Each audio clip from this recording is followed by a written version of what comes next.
The experimental inhaler in 8-year-old Max Carter's hand wasn't just keeping him alive, it was tracking his every breath.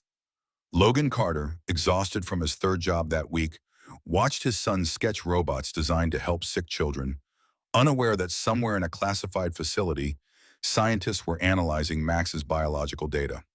The boy's rare genetic mutation made his lungs perfect test subjects for neural interface technology. In 12 hours, Logan would accidentally save a CEO who'd been secretly protecting children like Max from becoming unwilling guinea pigs in a program that had already killed 17 kids. Logan's calloused fingers traced the edges of unpaid medical bills scattered across their cramped kitchen table. The numbers blurred together.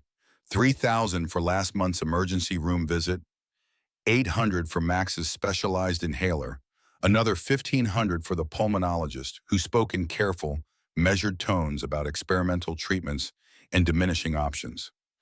At 35, Logan had survived 12 years of military operations in 3 different war zones, but nothing had prepared him for the relentless assault of single parenthood and crushing debt.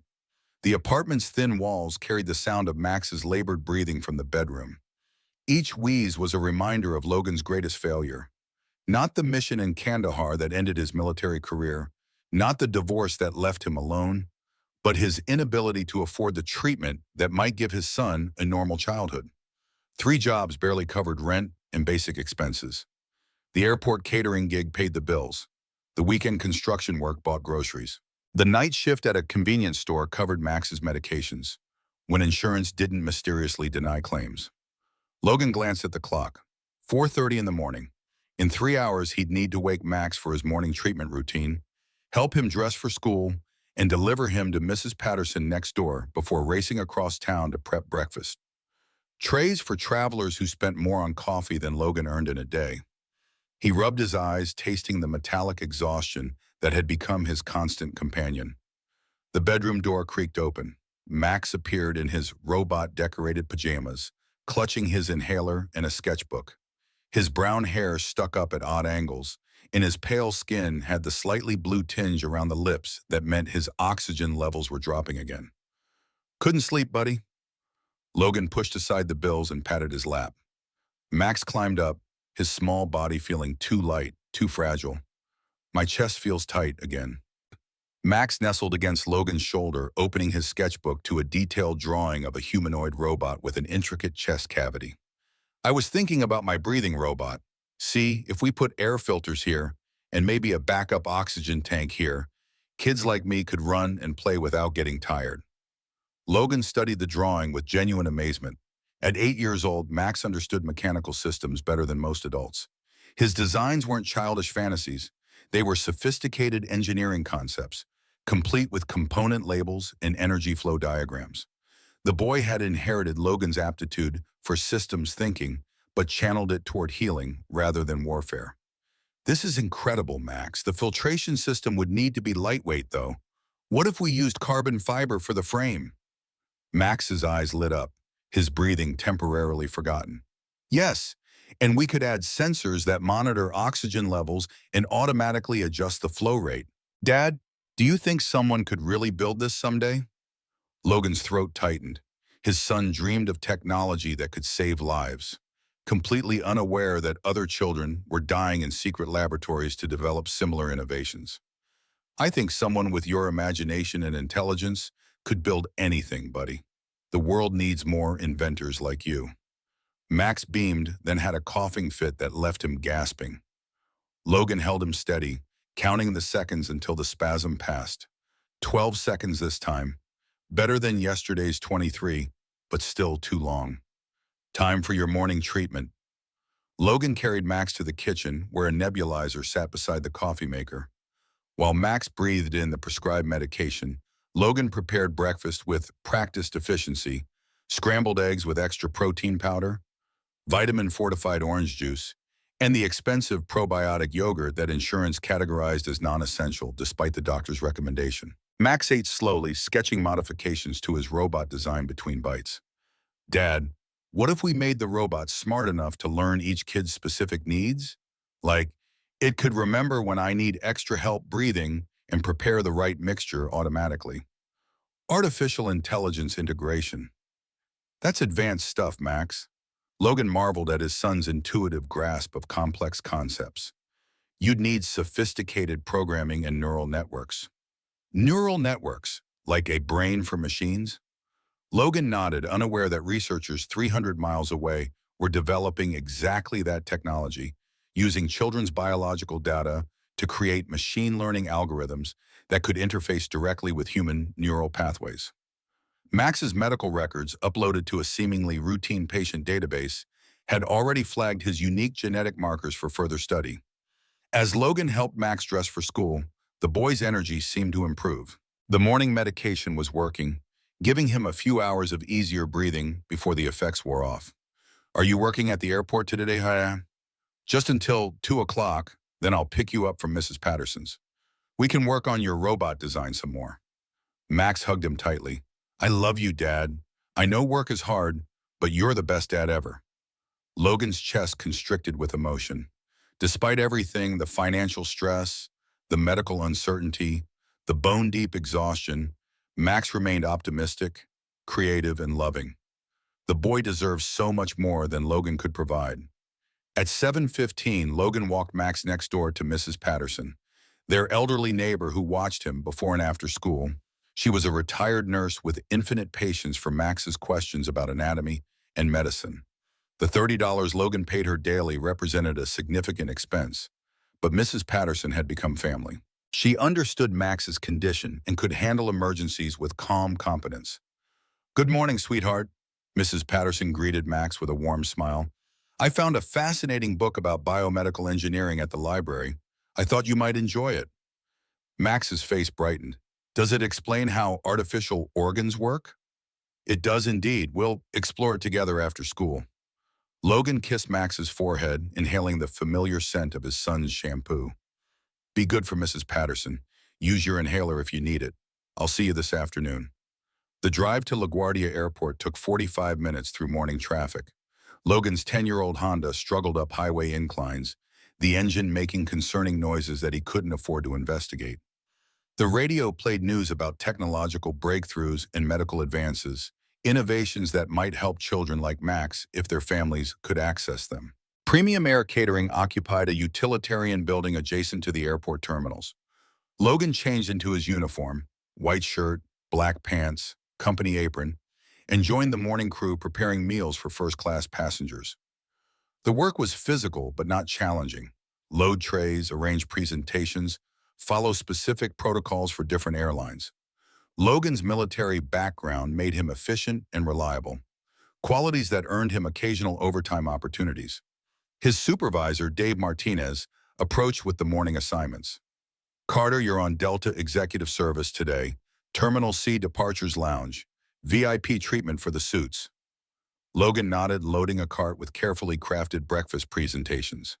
Each meal cost more than Max's daily medications. The irony wasn't lost on him.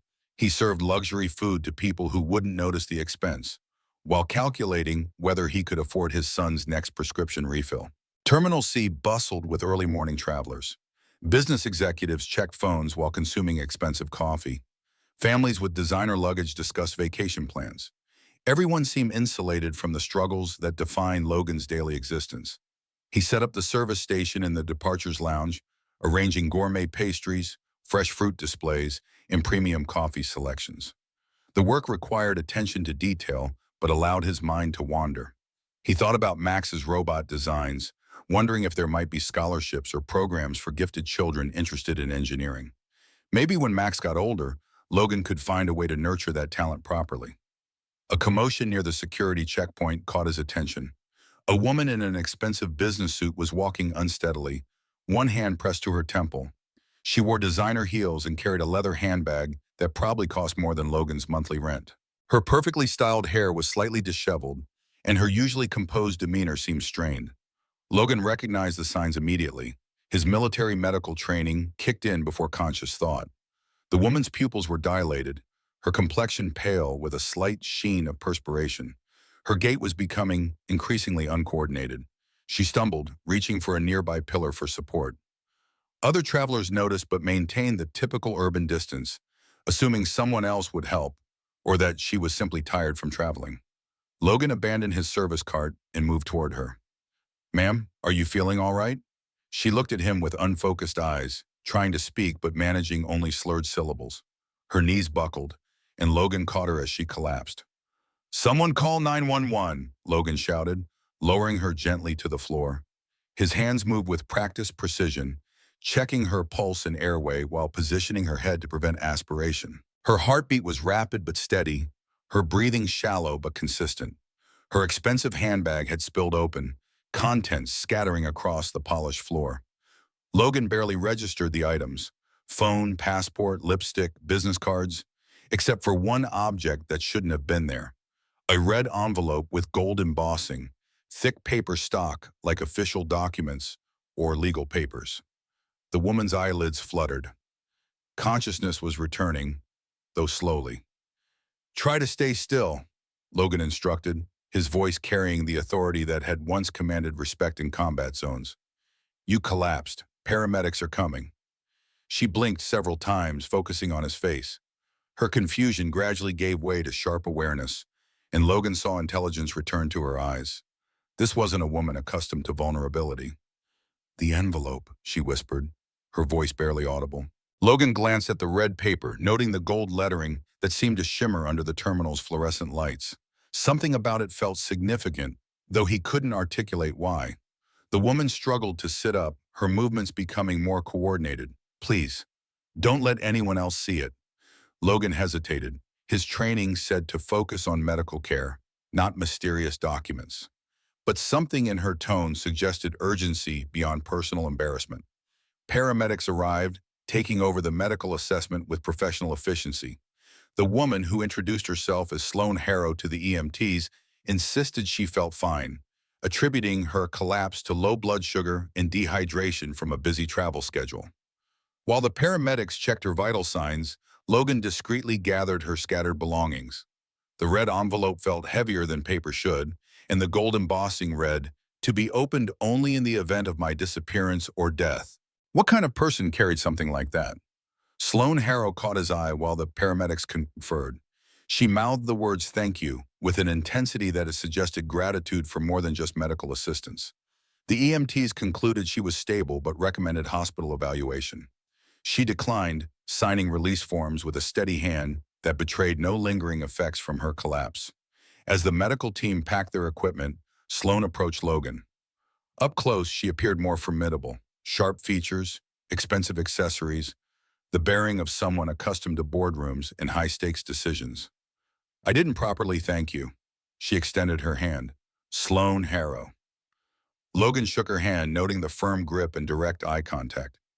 "Logan Carter, I'm glad you're feeling better. Your quick response probably prevented a serious injury. Most people would have assumed someone else would help." Military training, old habits. Ewa interest flickered in her eyes. "Which service?" "Army. 12 years. Systems engineering and field medicine." "Impressive combination." She paused, studying him with the analytical gaze of someone accustomed to evaluating people quickly. "Mr. Carter, I'd like to compensate you for your assistance. Perhaps we could—" "That's not necessary." Logan glanced at his abandoned service cart, aware that his supervisor would notice his absence. "I was just doing what anyone should do." Sloan smiled, but it didn't reach her eyes. "Not everyone would. Most people see a stranger in distress and find reasons to avoid involvement." She reached into her purse and produced a business card. Premium card stock, embossed lettering, minimal design that suggested wealth and influence. "If you ever need anything, career opportunities, recommendations, whatever, please don't hesitate to contact me." Logan accepted the card, noting her title: Chief Executive Officer, Aerodynamics Technologies. The company name sounded familiar, though he couldn't place it immediately. "Thank you, but I'm not looking for career changes right now." "Of course, but sometimes opportunities present themselves unexpectedly." She paused, her expression becoming more serious. "Mr. Carter, may I ask about your current situation? Are you working here permanently?" The question seemed oddly personal for someone he'd just met. "It's one of 3 jobs. Whatever pays the bills." 3 jobs. She processed this information with the calculating expression of someone accustomed to solving complex problems. That suggests significant financial obligations. Logan felt uncomfortable discussing his personal struggles with a stranger, regardless of how grateful she might be. I should get back to work. Of course. But Mr. Carter, she hesitated, then continued with careful precision. Sometimes helping strangers leads to unexpected benefits. I believe in reciprocating kindness. Before Logan could respond, she turned and walked toward the gate areas, moving with the confident stride of someone who controlled multi-million-dollar decisions. Logan returned to his service cart, but his mind remained focused on the encounter.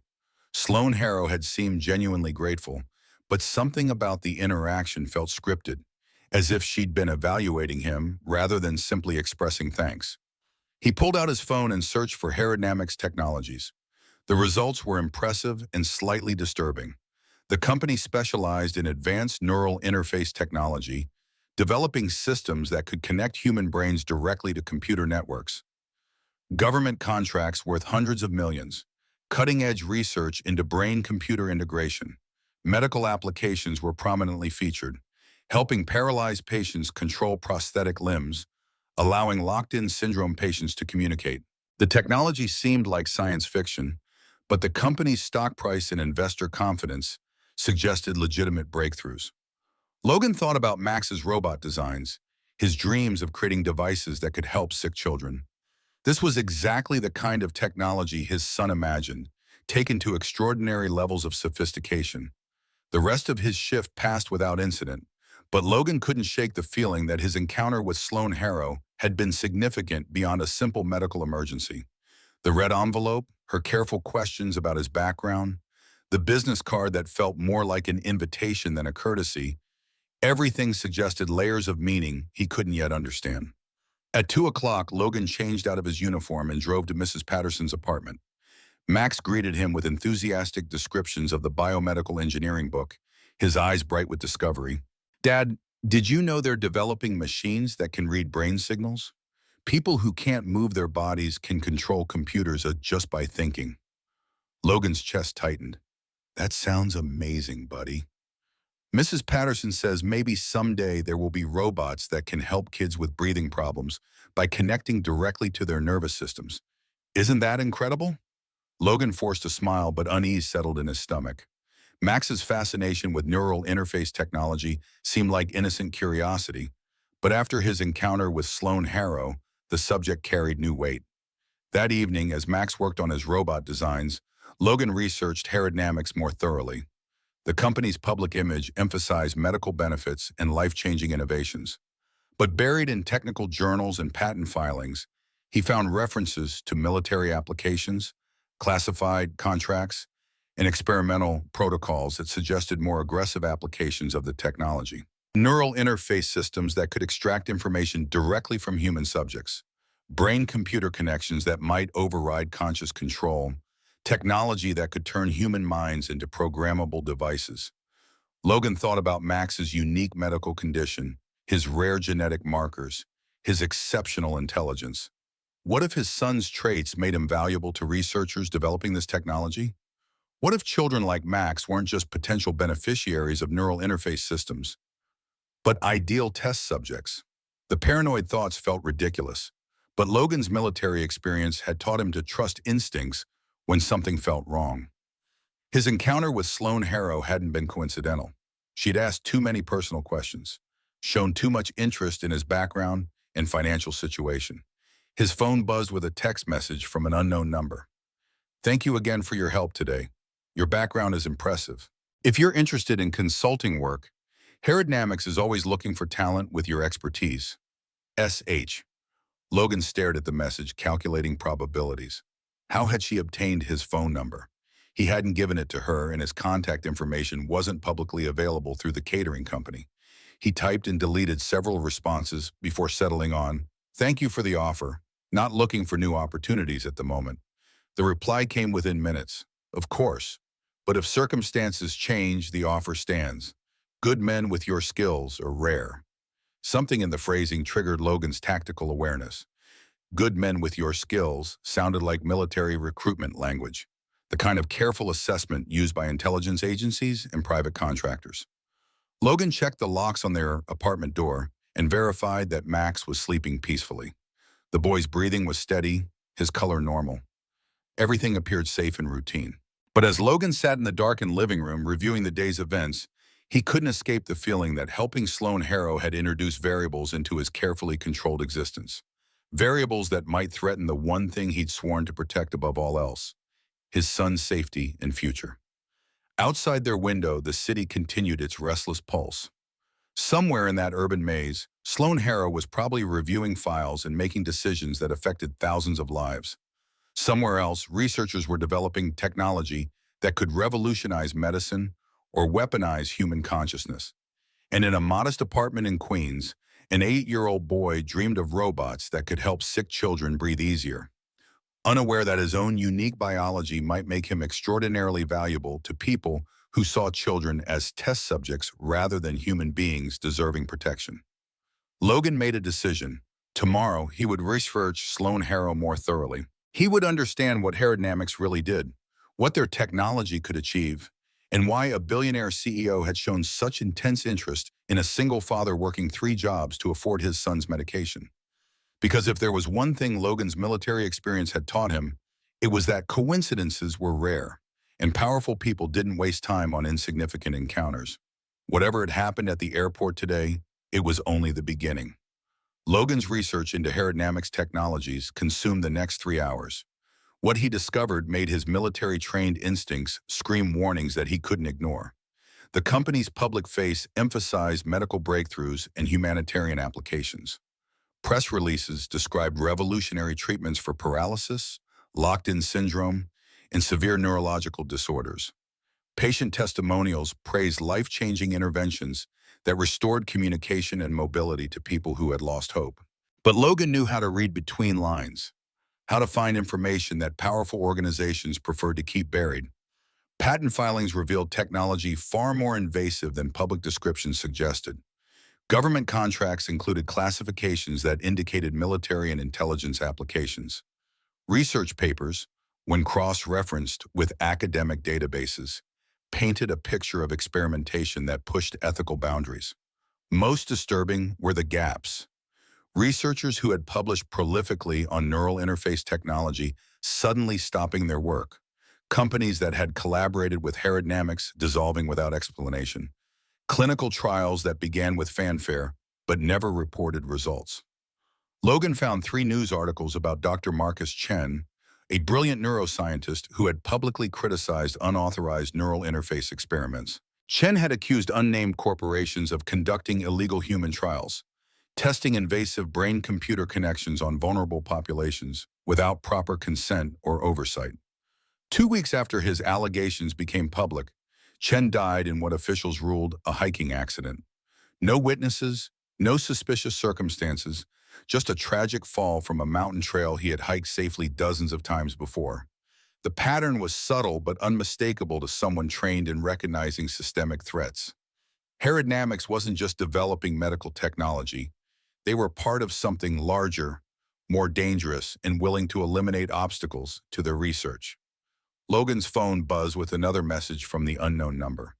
I hope you'll reconsider my offer. Sometimes opportunities arise that benefit everyone involved. Your son's medical needs, for instance, might be addressed through our research programs. The blood in Logan's veins turned to ice.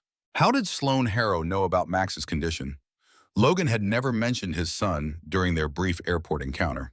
Medical records were confidential, protected by privacy laws that made unauthorized access a federal crime, unless those laws didn't apply to people with sufficient resources and government connections. Logan moved to Max's bedroom, where his son slept peacefully surrounded by robot sketches and engineering books. The boy's breathing was steady, his color normal, but Logan now saw potential threats in every shadow. If aerodynamics was monitoring children with rare medical conditions, Max's unique genetic markers would make him extraordinarily valuable. Logan typed a careful response. I appreciate your interest, but my son's privacy is not negotiable. Please don't contact me again. The reply came immediately. Mr. Carter, I understand your protective instincts. They're admirable. But consider this. Wouldn't you want Max to benefit from technology that could eliminate his breathing problems permanently? Our research offers hope for children like him. Logan's hands trembled with suppressed rage. The message wasn't an offer. It was a threat disguised as opportunity. Comply with their recruitment efforts or watch his son become a research subject. He forwarded the conversation to his laptop and began documenting everything. Screenshots of messages, printed research articles, detailed notes about his encounter with Sloan Harrow. If something happened to him, he wanted evidence that might protect Max. A soft knock interrupted his work. Max stood in the doorway, clutching his inhaler and looking confused. "Dad? Why are you awake? Is everything okay?" Logan closed the laptop and pulled his son onto his lap. "Just couldn't sleep, buddy. Sometimes grown-ups worry about things." Max nestled against his shoulder. "Are you worried about money again? Because I don't need the expensive medicine if it's too hard to buy." The innocent offer broke Logan's heart. His 8-year-old son was willing to sacrifice his health to ease financial pressure he shouldn't even understand. "Max, listen to me carefully. You are the most important thing in my entire world. I will always find a way to get you the medicine you need. Always, do you understand?" Max nodded solemnly. "I understand, Dad. I love you too."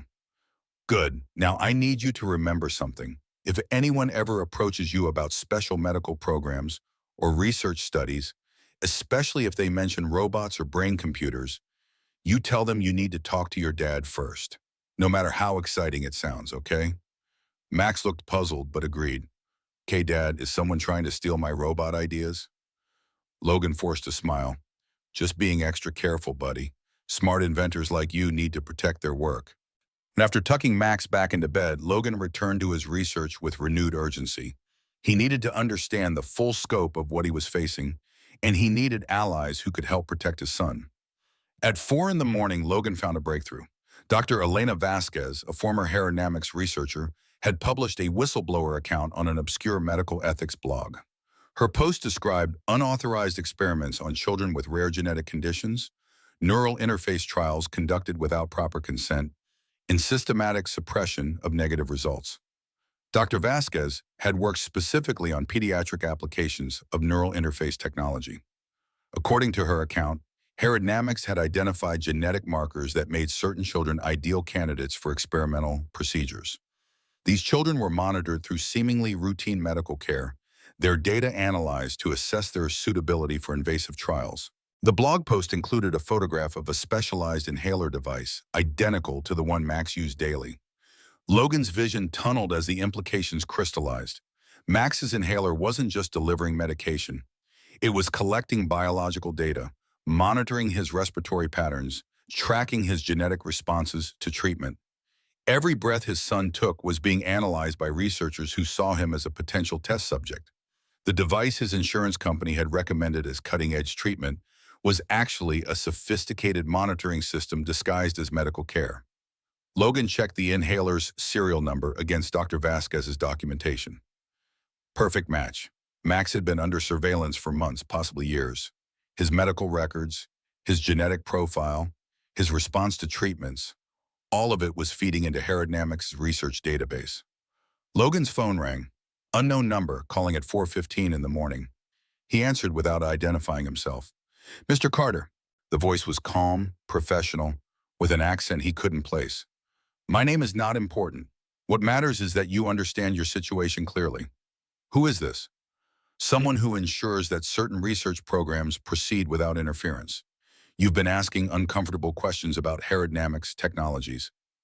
That needs to stop." Logan's military training kicked in. Assess the threat, gather intelligence, maintain operational security. "I don't know what you're talking about." Dr. Elena Vasquez published very damaging accusations last year. Within a month, she developed severe depression and was committed to a psychiatric facility. She no longer discusses her former research. This outcome was unfortunate but necessary. The implicit threat was crystal clear: stop investigating or face similar consequences. "Your son's medical condition requires ongoing treatment," the voice continued. "Specialized care that could become very expensive if insurance coverage were to be discontinued. However, families who cooperate with our research programs often find their medical expenses significantly reduced." Logan's grip tightened on the phone. "If you threaten my son..." "Mr. Carter, I would never threaten a child. I'm simply explaining how beneficial cooperation can be for families facing medical challenges. Max's inhaler, for instance, represents thousands of dollars in ongoing pharmaceutical costs. Research participants receive similar devices at no charge. You've been monitoring him. We monitor many children with interesting genetic profiles. Most families are grateful for the cutting-edge medical care we provide. It's only when parents become uncooperative that situations become complicated. Logan forced his voice to remain steady. What do you want? Ms. Harrow offered you consulting work. Accept it. Use your systems engineering background to help improve our security protocols. Ask no questions about research methods or patient selection. In return, Max receives the best possible medical care, and your family enjoys financial stability. And if I refuse? Refusal would be unwise. Max's condition could deteriorate quickly without proper treatment. Experimental medications sometimes have unexpected side effects. Insurance companies occasionally deny coverage for pre-existing conditions. These unfortunate outcomes happen frequently to uncooperative families. The line went dead. Logan sat in his darkened apartment, processing the conversation. He was trapped in a system designed to exploit his love for his son. Comply and become complicit in whatever horrors Herodnamics was perpetrating on other children. Refuse and watch Max suffer or disappear into their research programs anyway. Unless he found a third option, Logan spent the remaining hours before dawn planning. His military experience had taught him that impossible situations often had overlooked solutions, but they required careful preparation and willingness to accept significant risks. First, he needed to protect Max immediately. The inhaler was compromised, but discontinuing Max's medication could trigger a severe asthma attack. Logan would need to find alternative treatment while maintaining the appearance of compliance. Second, he needed allies. Dr. Vasquez might be silenced, but other researchers had to know about Herodnamics' illegal activities. Someone with the courage and resources to expose the truth. Third, he needed evidence. Not just internet research and second-hand accounts, but documented proof of what Herodnamics was doing to children like Max. At 6:30, Logan woke Max for his normal morning routine. His son seemed healthier today, breathing more easily after a full night's rest. "Dad, I had the coolest dream," Max said while eating breakfast. "I invented a robot that could fix kids' lungs from the inside, like tiny mechanics working in your chest." Logan smiled despite his exhaustion. "That sounds so incredible, buddy. How would the tiny robots know what to fix?" "They'd be connected to a computer brain that understood exactly what each kid needed. The computer would learn from helping lots of different children." The innocent description sent chills down Logan's spine. Max was describing with remarkable accuracy the neural interface technology that Herodnamics was developing. Either his son's imagination was extraordinarily prescient, or someone had been influencing his ideas. "Max, where did you learn about computer brains that could connect to people?" Mrs. Patterson's book about biomedical engineering. It had pictures of brain-computer interfaces that help paralyzed people move robot arms. I thought maybe the same technology could help with breathing problems. Logan relaxed slightly. Max's ideas came from legitimate educational sources, not suspicious outside influence. His son's brilliant mind was simply making connections between different types of assistive technology. During the drive to Mrs. Patterson's apartment, Logan noticed a gray sedan following 3 cars behind them. The vehicle maintained precise distance, never getting closer or falling farther back. When Logan turned onto Mrs. Patterson's street, the sedan continued straight, but Logan caught a glimpse of the driver, a woman with short blonde hair and designer sunglasses. Professional surveillance. They were watching his movements, documenting his daily routine, preparing for whatever action they planned to take. Logan walked Max to Mrs. Patterson's door, scanning the street for additional watchers. Everything appeared normal, but he knew trained operators could remain invisible when necessary. "Mrs. Patterson, I may need to pick Max up early today. Work schedule changes." "Of course, dear. Max and I will continue our engineering studies. We're designing a water filtration system this morning." Logan kissed Max goodbye and drove to work, taking an indirect route that allowed him to identify potential surveillance. The gray sedan was replaced by a blue SUV, which was replaced by a motorcycle. They were using multiple vehicles in rotating positions, sophisticated surveillance that confirmed the seriousness of the threat. At the airport, Logan maintained his normal routine while planning his next moves. He needed to contact her Vasquez, assuming she was still accessible. He needed to understand exactly what data Max's inhaler was collecting. Most importantly, he needed to find someone with the resources and motivation to challenge Herodnamix's illegal activities. During his lunch break, Logan used a payphone to call the psychiatric facility where Dr. Vasquez was allegedly being held.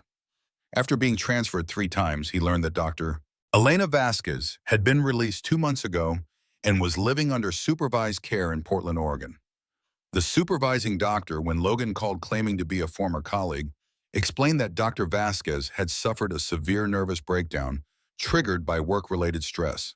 She was recovering well but remained fragile and was advised to avoid discussing her former research. Logan recognized the pattern. Dr. Vasquez had been discredited and isolated, her allegations dismissed as the delusions of someone with mental health problems. Even if she agreed to help, her testimony would be easily challenged. He needed a different approach. That afternoon, Logan picked up Max early, claiming a family emergency. Mrs. Patterson expressed concern, but didn't ask invasive questions. Max chattered about his morning projects, excited about the water filtration system he'd designed with Mrs. Patterson's help. Instead of driving home, Logan took Max to a public park 40 minutes away. While his son played on the equipment, Logan called Sloan Harrow's direct number from the business card she'd given him. She answered immediately. "Mr. Carter, I was hoping to hear from you. We need to talk, in person, somewhere private. Of course, I assume you've reconsidered my offer?" Something like that, but not over the phone. Sloan paused, and Logan sensed her calculating the implications of his request. "There's a coffee shop on 5th Avenue, near Central Park. Cafe Luna. Can you meet me there in 2 hours?" "I'll be there." Logan spent the remaining time at the park watching Max play while planning his approach. He was about to confront one of the most powerful people in the biotechnology industry, armed with nothing but suspicions and a father's desperation. But sometimes desperate situations require desperate actions. If Sloan Harrow was complicit in the illegal surveillance and experimentation on children, he would find a way to expose her. If she was genuinely interested in helping families like his, perhaps they could find common ground. Either way, Logan was done being a passive target in someone else's game.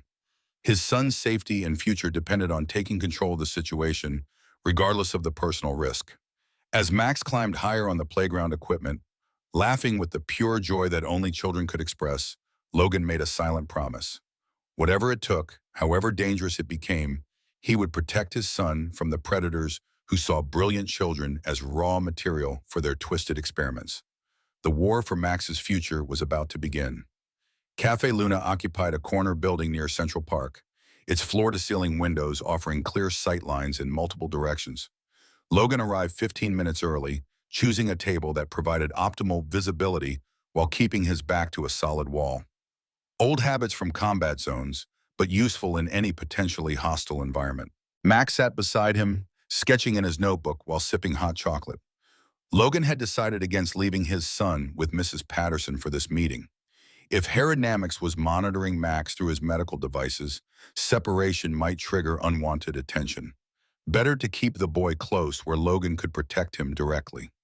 Sloan Harrow entered precisely on time, moving with the confident stride of someone accustomed to controlling every situation.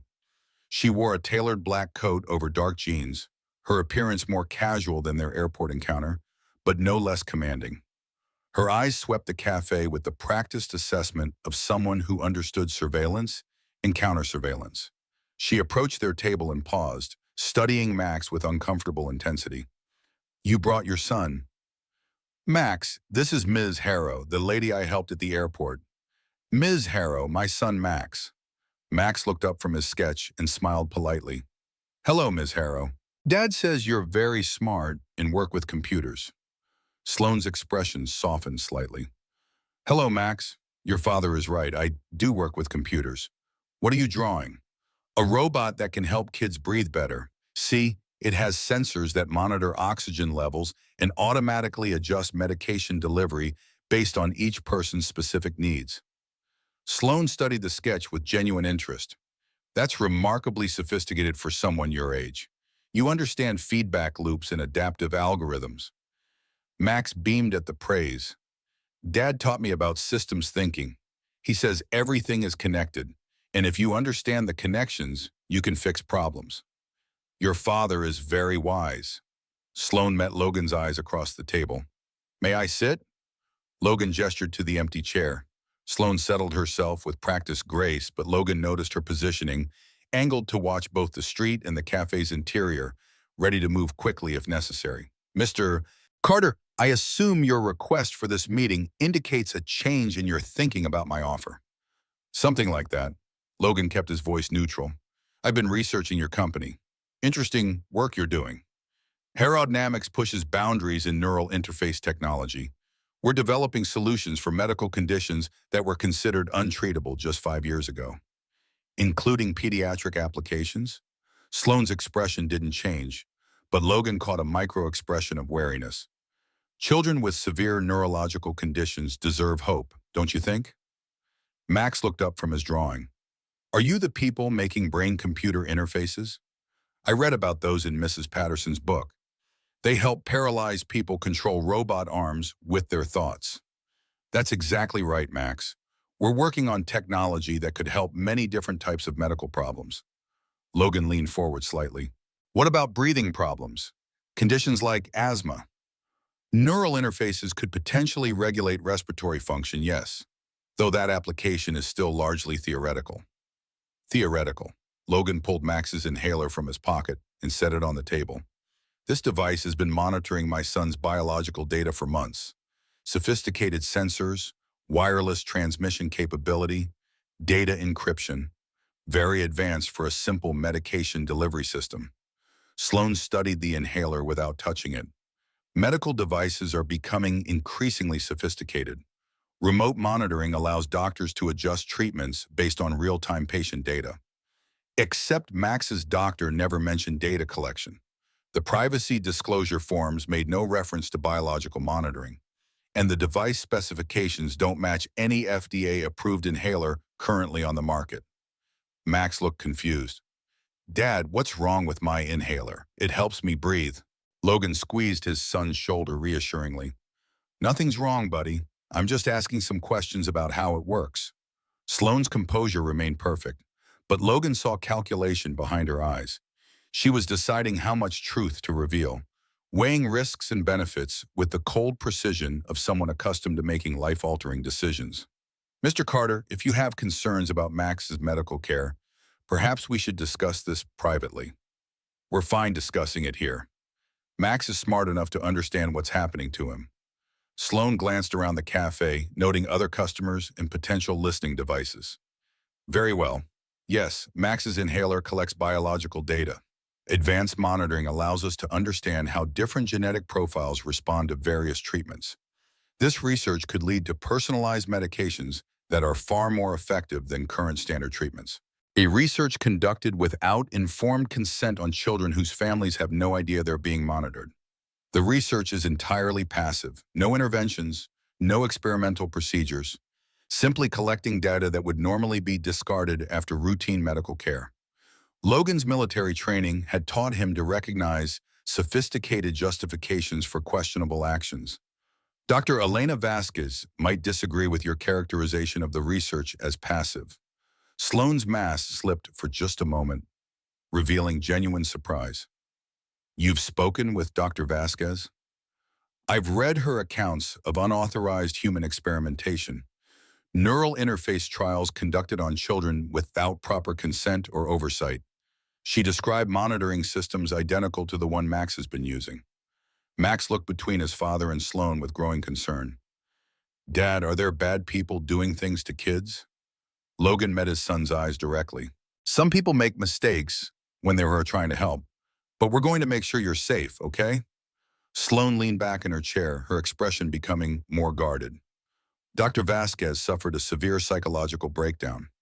Her allegations were investigated thoroughly by multiple agencies and found to be unsubstantiated. Convenient that she became mentally ill right after making those allegations public. Mr. Carter, I understand your protective instincts. They're admirable. but you're operating on incomplete information and drawing conclusions that could be harmful to Max's treatment. Logan studied Sloane's face, looking for tells that might indicate deception or genuine concern. Her composure was remarkable, but he caught subtle signs of stress, slightly elevated breathing, increased blinking frequency, micro movements that suggested internal tension. Then give me complete information. Explain exactly what data Max's inhaler collects and how it's being used. Sloane was quiet for a long moment, seeming to weigh her options. When she spoke, her voice carried a different quality. Less corporate polish, more human vulnerability.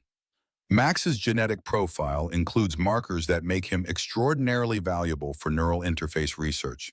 His rare respiratory condition is caused by the same genetic variations that would allow neural interface technology to integrate with minimal rejection or side effects. Logan's blood chilled. You're saying his medical condition makes him a perfect test subject. I'm saying his genetic profile could help us develop treatments that would eliminate his respiratory problems permanently. Neural interfaces that could regulate his breathing automatically, respond to environmental triggers before they cause attacks, even repair damaged lung tissue at the cellular level. Max's eyes widened. You could fix my asthma? Make it so I never have trouble breathing again? Sloane smiled gently. Potentially, yes. But the technology requires extensive testing and development. We need to understand how different genetic profiles respond to neural interface integration. Logan saw the trap crystallizing. Hope dangled in front of a desperate parent, offering everything he wanted for his son while concealing the true costs and risks. What kind of testing? Initially, enhanced monitoring through devices like Max's current inhaler. More sophisticated sensors, longer-term data collection, possibly some non-invasive neural scanning to map his specific brain respiratory pathway connections. And after the initial testing, Sloane hesitated. Depending on the results, we might recommend Max for more advanced research programs. Controlled environments where we could test prototype technologies under careful medical supervision. Controlled environments, like research facilities where children are isolated from their families.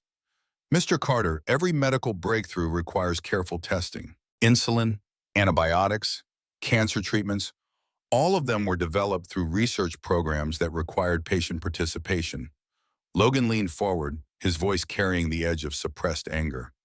Those research programs used voluntary adult participants who understood the risks. You're talking about experimenting on children. We're talking about offering hope to families who have exhausted conventional treatment options. How many nights have you stayed awake listening to Max struggle to breathe? How many times have you rushed him to emergency rooms, wondering if this attack might be the one that kills him? The questions hit Logan like physical blows because they were absolutely accurate. He had spent countless nights terrified that Max might stop breathing in his sleep. He had memorized the route to 3 different emergency rooms and kept rescue medications in every jacket, backpack, and vehicle. Max touched his father's arm. Dad, if they could fix my breathing, wouldn't that be good? Logan looked at his son, bright, trusting, eager for any solution that might give him a normal childhood. The boy had no understanding of the predators who saw his brilliant mind and unique genetics as research opportunities. Max, sometimes people promise things that sound wonderful but come with hidden costs. We need to be very careful about who we trust with your health. Sloane watched the interaction with calculating eyes. Mr. Carter, I understand your skepticism, but consider this. Max's condition will likely worsen as he grows older. Current treatments may become less effective. By the time he's a teenager, he could be dependent on increasingly aggressive interventions. She paused, letting the implications settle. Our research offers the possibility of eliminating his condition entirely. Not managing it, not treating symptoms, but actually curing the underlying genetic causes. Logan recognized the sophisticated manipulation but felt its emotional impact nonetheless. Every parent wanted to believe their child could be cured, could live without the limitations imposed by medical conditions. What would participation in your research program involve specifically? Enhanced monitoring for the first phase. Max would continue using modified inhalers that collect more detailed biological data.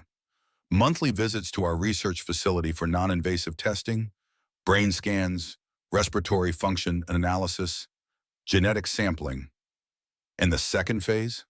If Max's profile proves compatible with neural interface technology, he would be invited to participate in preliminary integration trials, very carefully controlled with extensive safety protocols.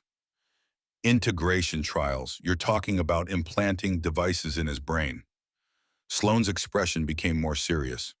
Neural interface technology requires direct connection to neural pathways. But the procedures are far less invasive than traditional brain surgery.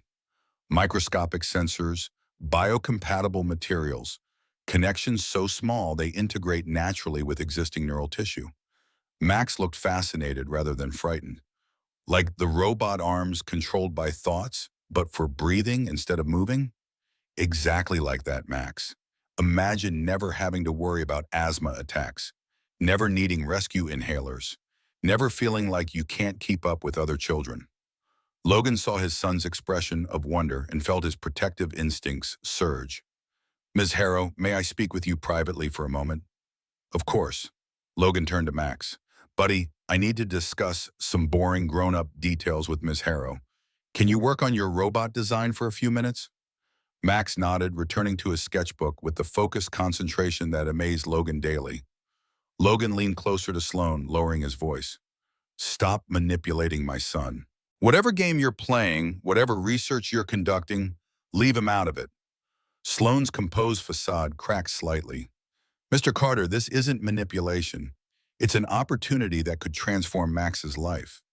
By turning him into a test subject for experimental brain surgery, by offering him a cure for a condition that could kill him."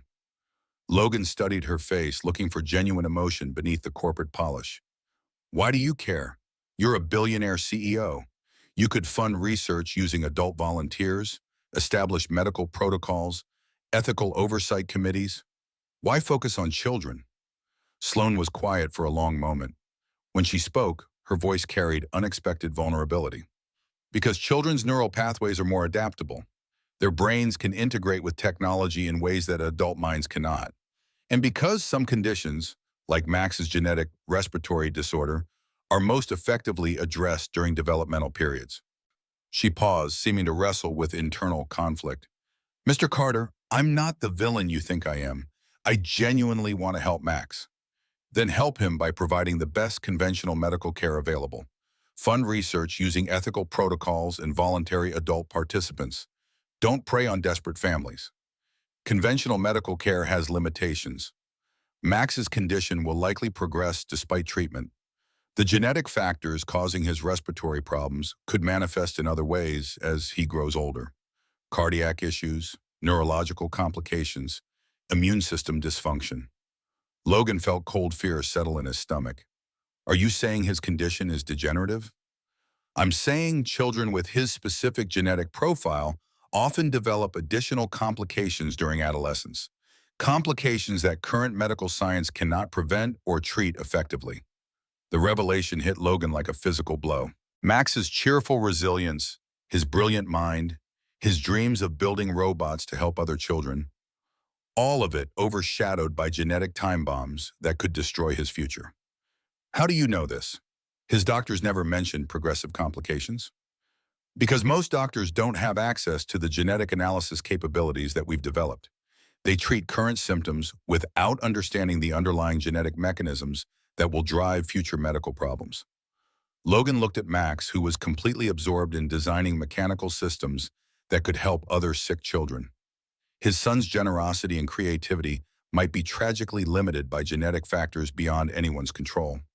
"Show me the research, peer-reviewed studies, clinical data, independent verification of your claims about progressive complications." Sloane reached into her purse and produced a tablet. "Everything is here. Genetic analysis, predictive modeling, longitudinal studies of children with similar profiles." Logan scrolled through technical documents that painted an increasingly grim picture. Children with Max's genetic markers showed progressive respiratory decline during adolescence. Many developed cardiac arrhythmias, neurological seizures, and immune system collapse by their early 20s.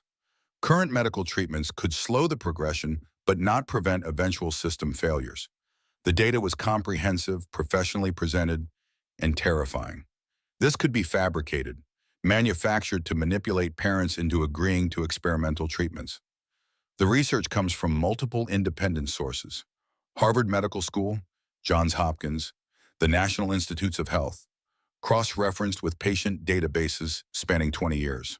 Logan wanted to dismiss the information as corporate propaganda, but his systems engineering background helped him recognize authentic research methodology. The data patterns were consistent across different studies, the statistical analysis was rigorous, and the conclusions were supported by extensive evidence. Max was likely facing a progressive genetic disorder that would steal his brilliant future unless intervention occurred during his developmental years. Even if this research is accurate, that doesn't justify experimenting on children without proper oversight. Mr. Carter, proper oversight moves at bureaucratic speed while children die waiting for treatments. The FDA approval process takes years, even for breakthrough technologies. How many children with Max's condition will suffer irreversible damage while we navigate regulatory committees? Logan recognized the utilitarian argument, but also its dangerous implications. And how many children will be harmed by rushing experimental procedures to market? Our safety protocols are far more rigorous than standard clinical trials. Continuous monitoring, reversible procedures, immediate intervention if complications arise. Reversible procedures. You can remove neural interface devices if they cause problems. Sloan hesitated just long enough for Logan to catch the evasion. The technology is designed to be minimally invasive. Removal is theoretically possible, though it might result in some neural pathway disruption. Theoretically possible. You haven't actually successfully removed the devices from test subjects. The technology is still in development. Our focus has been on perfecting integration rather than removal procedures. Logan felt the trap closing around him. Participate in experimental procedures that might cure Max's condition but could cause irreversible brain damage. Refuse and watch his son face progressive genetic deterioration that would destroy his future anyway. I need time to think about this, to consult with Max's doctors, to research your claims independently. Of course, but Mr. Carter, time is a factor. Max's neural pathways are most adaptable during pre-adolescent development. Waiting too long could reduce the effectiveness of treatment. Logan looked at his son, who had finished his robot sketch and was now observing their conversation with the perceptive intelligence that made him so special. "Dad, is everything okay? You look worried." Logan forced a smile. "Just discussing some complicated medical stuff, buddy. Nothing for you to worry about." Max studied his father's face with unsettling perception. "Are you talking about my breathing problems?" "Because I'm okay, Dad. The medicine helps, and I can do most things other kids do." "I know you can, Max. You're incredibly strong and brave." "Then why do you look scared?" The question pierced Logan's heart because it was absolutely accurate. He was terrified of making the wrong decision, of trusting the wrong people, of failing to protect his son from either medical deterioration or research exploitation. Sloan watched the exchange with careful attention. "Max, your father loves you very much. He wants to make sure you get the best possible care." "I know." Max looked at Logan with complete trust. "Dad always takes care of me. He works really hard to buy my medicine and take me to doctors." "What if there was medicine that could fix your breathing problems completely? Would you be interested in trying it?" Max considered the question seriously. "Would it hurt?" "There might be some temporary discomfort, like getting a vaccination, but the goal would be to eliminate your breathing problems permanently. And I could run and play like other kids without getting tired?" "That's exactly right." Max looked at Logan. "Dad, what do you think? Should we try the new medicine?" Logan felt the weight of an impossible decision. Trust Sloan Harrow and risk exposing Max to experimental procedures that could damage his brilliant mind. Refuse and potentially condemn his son to progressive genetic deterioration. "I think we need to learn more before making any decisions, buddy. Big choices require lots of information." Sloan stood, gathering her coat. "Mr. Carter, I'll send you additional research materials tonight.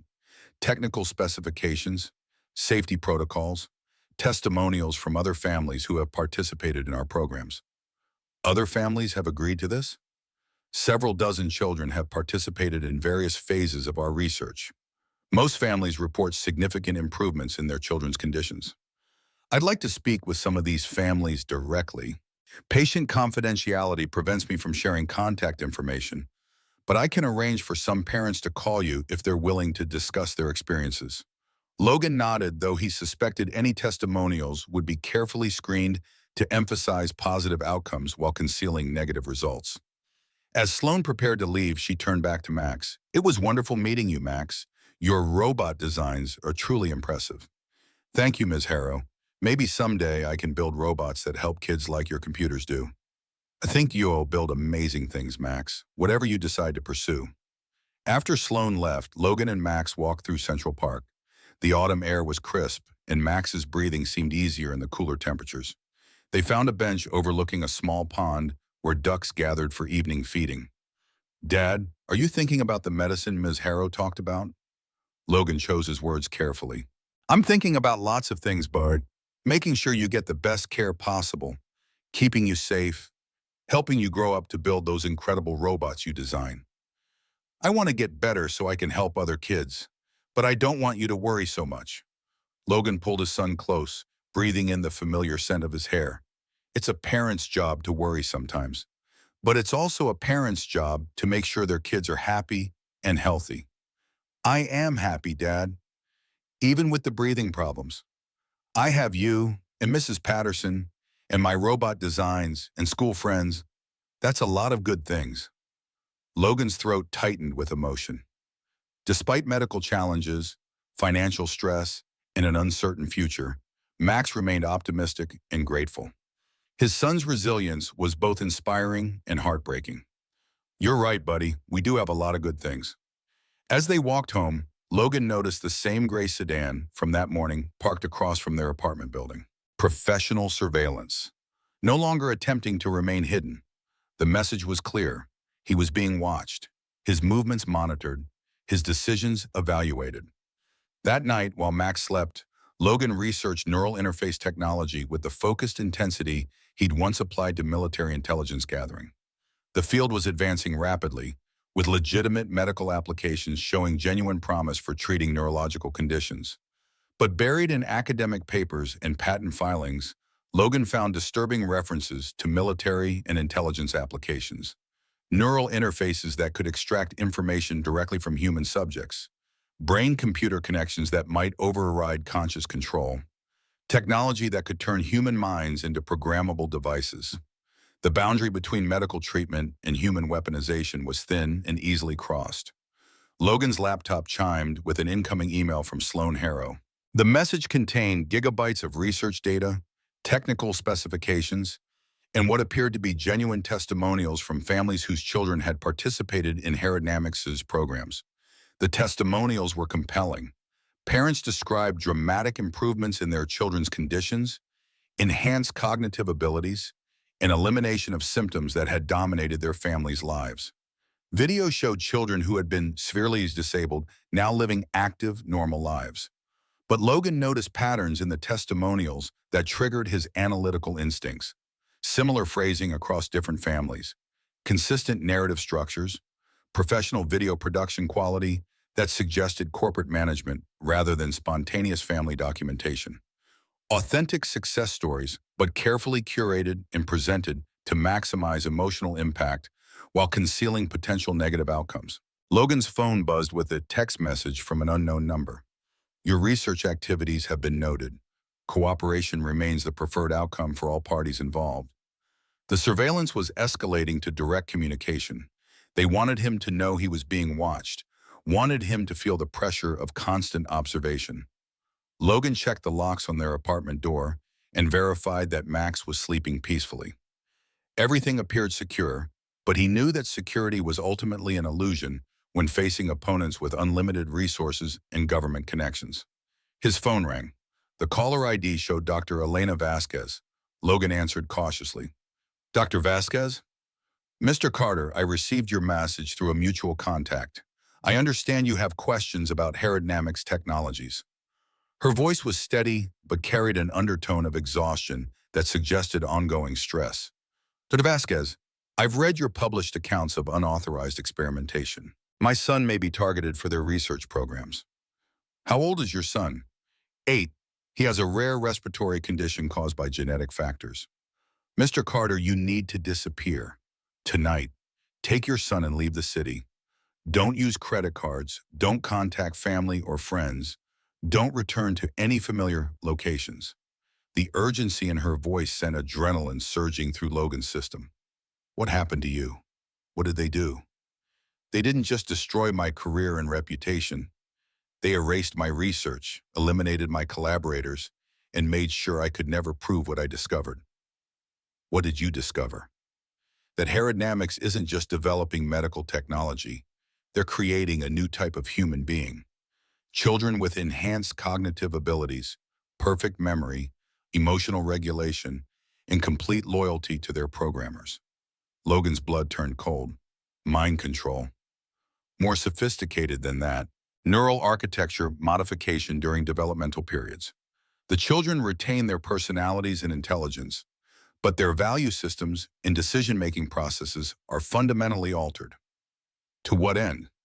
Perfect operatives. Individuals who appear completely normal but are incapable of betraying their programming. Imagine intelligence agents, political leaders, or military commanders who cannot be turned, cannot be compromised, cannot even conceive of acting against their assigned objectives. The implications were staggering. Not just medical exploitation, but systematic creation of programmed humans using children as raw material. Dr. Vasquez, will you testify about what you discovered? Help me expose what they're doing? Mr. Carter, I tried to expose them. Look what happened. I lost everything, my career, my reputation, my freedom, my ability to protect other children. But you're speaking with me now because your son is in immediate danger, and I can't live with another child disappearing into their programs. Logan heard sirens in the distance growing closer. Dr. Vasquez, I think... The line went dead. Logan moved to the window and peered through the blinds.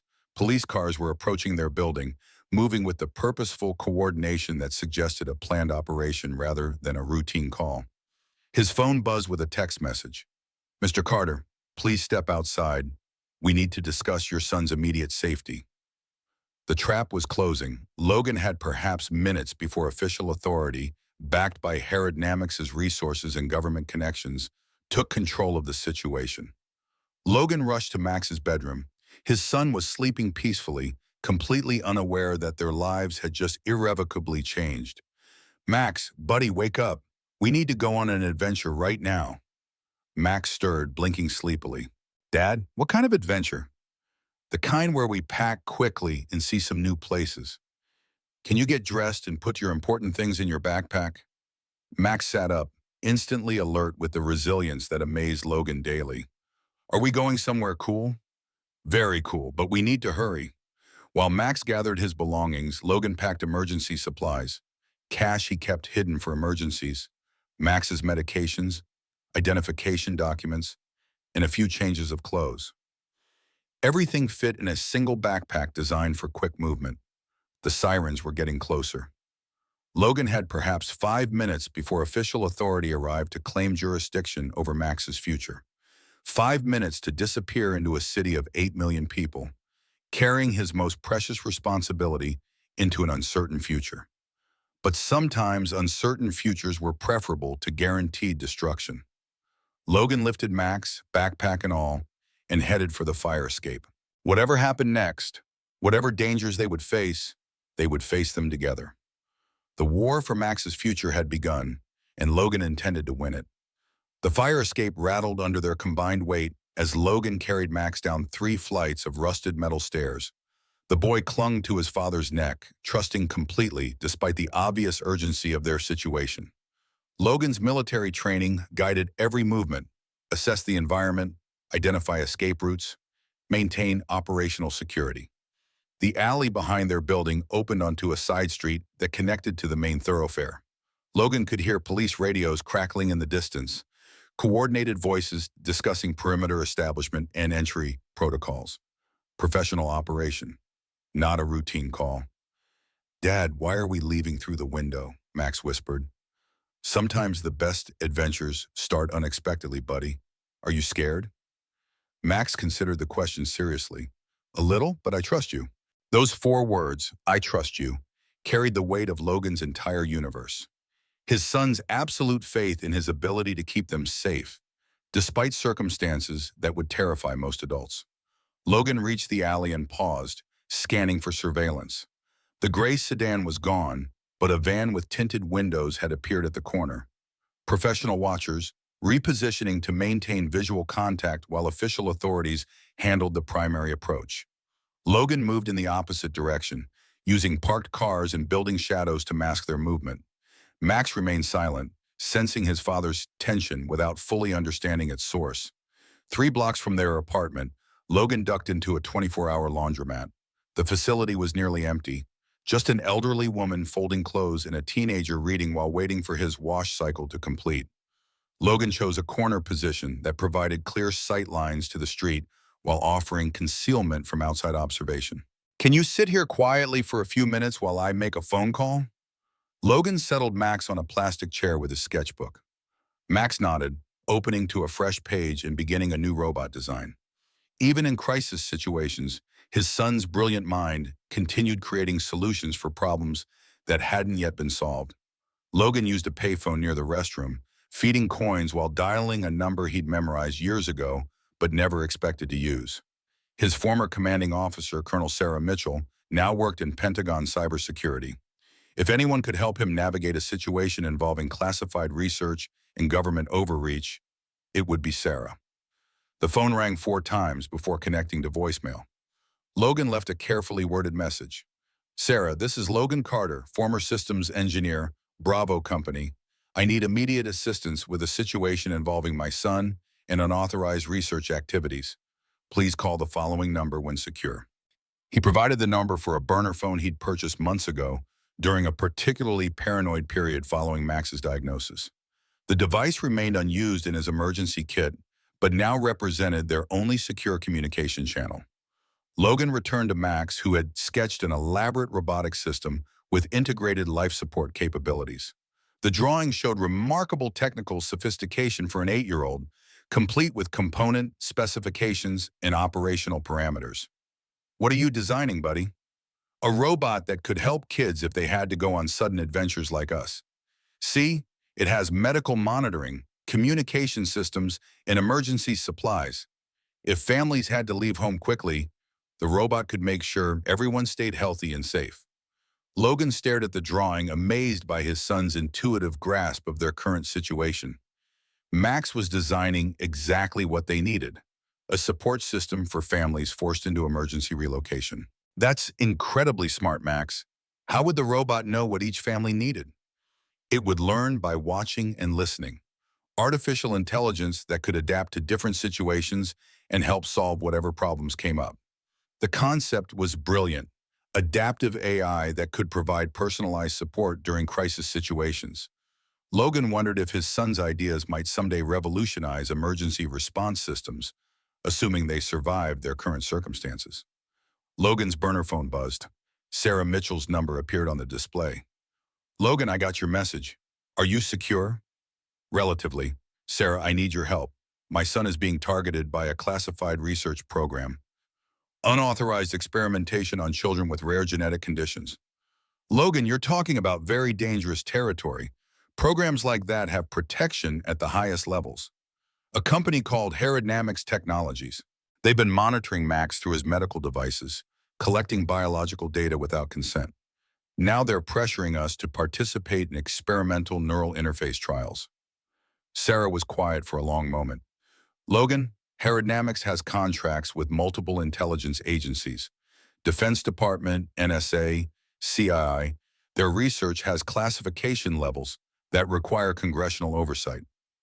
"So you know about them?" "I know they exist. I know they're developing technology that could revolutionize intelligence operations.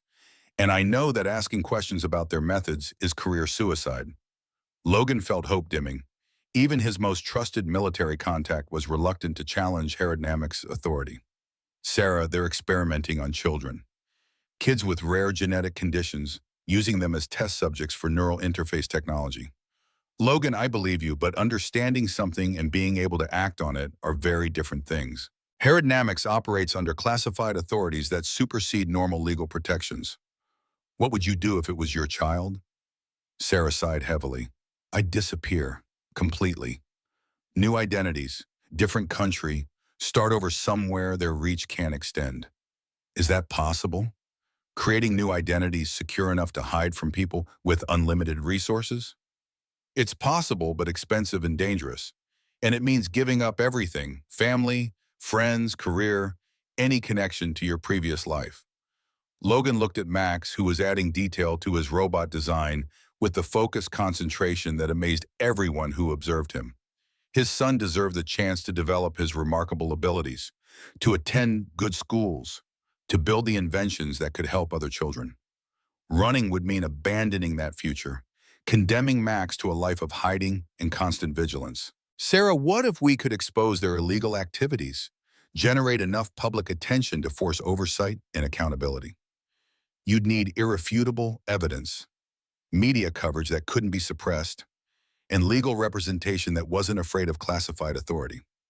Even then, the best outcome would probably be a congressional hearing that results in minor procedural changes while the core program continues under different management. Logan processed this assessment. Even successful exposure might not protect Max from future targeting. How long do I have before they escalate their approach? Logan, if they've moved to official law enforcement involvement, you're already in the escalation phase.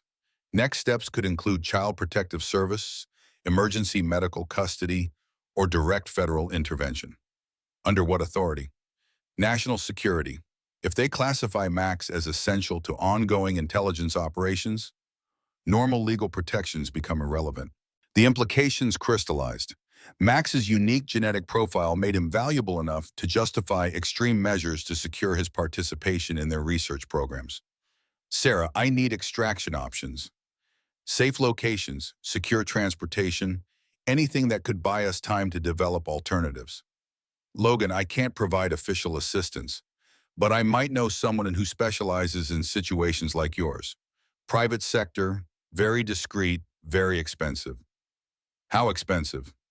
$50,000 minimum for basic relocation services, more for comprehensive identity reconstruction. Logan calculated his available resources, savings, emergency funds, everything he could liquidate quickly, maybe $8,000. Nowhere near sufficient for professional extraction services. I don't have that kind of money. Logan, there might be another option, someone who owes me a favor and has experience with classified research programs. But it would mean trusting a stranger with your son's life. What kind of stranger? Former intelligence operative, now works as a freelance security consultant. She's helped other families escape situations involving unauthorized government research. Logan felt a spark of hope. What would she need from us? Proof that Dynamics is violating federal laws. Documentation that their research lacks proper oversight. Evidence that could be used to force accountability. I don't have access to their internal systems or classified research data. But you have something else they want. Max's cooperation. That gives you leverage if you're smart about using it. Logan began understanding Sarah's suggestion. Instead of running blindly, use Max's value as negotiating power to gather evidence that could expose Dynamics' illegal activities. You're suggesting I pretend to cooperate while documenting their violations. I'm suggesting you consider all available options before making irreversible decisions. Max looked up from his drawing. Dad, who are you talking to? An old friend from the army, buddy. Someone who might be able to help us with our adventure. Max nodded and returned to his sketch, adding communication arrays to his emergency support robot. Sarah, how would I contact this security consultant? I'll reach out to her tonight. If she's interested, she'll contact you on this number within 24 hours. But Logan, understand the risks. If you try to gather evidence against Dynamics and they discover your activities, the consequences could be severe.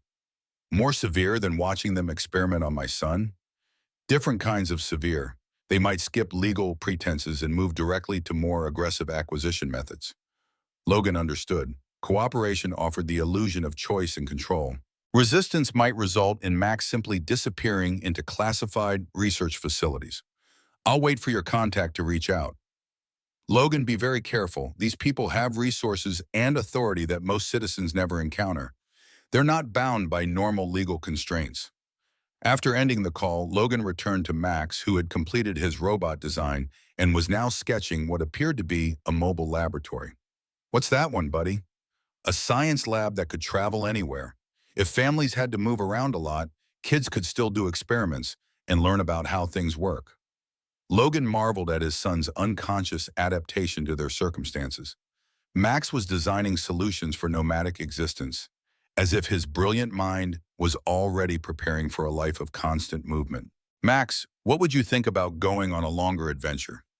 Maybe visiting some new places, meeting different people, seeing parts of the country we've never explored? Max looked up with genuine excitement. Like a road trip? I've always wanted to see mountains and deserts and maybe the ocean. Something like that. It might mean leaving our apartment for a while, staying in different places. Would I still be able to work on my robot designs? Absolutely. You could design robots for all the new places we visit. Max grinned. That sounds amazing, Dad. When do we start? Logan felt his heart ache with love for this remarkable child who faced uncertainty with optimism and adventure with enthusiasm. Whatever happened next, Max's resilience and intelligence would help them survive.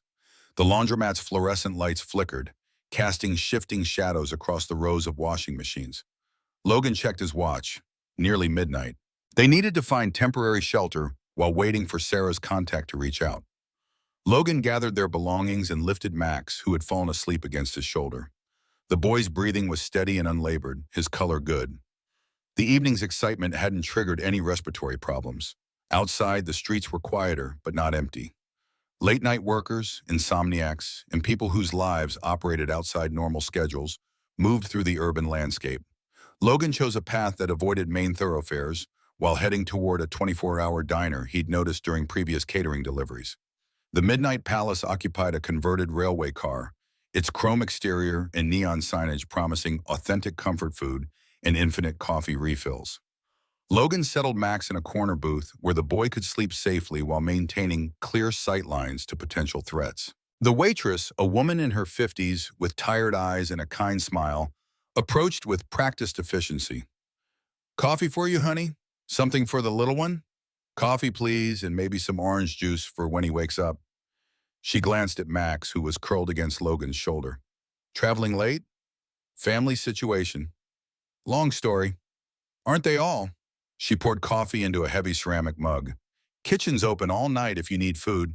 House special is meatloaf and mashed potatoes. Stick to your ribs stuff. Logan thanked her and settled in to wait. The diner's warmth and normalcy provided temporary refuge from the chaos that had consumed their lives.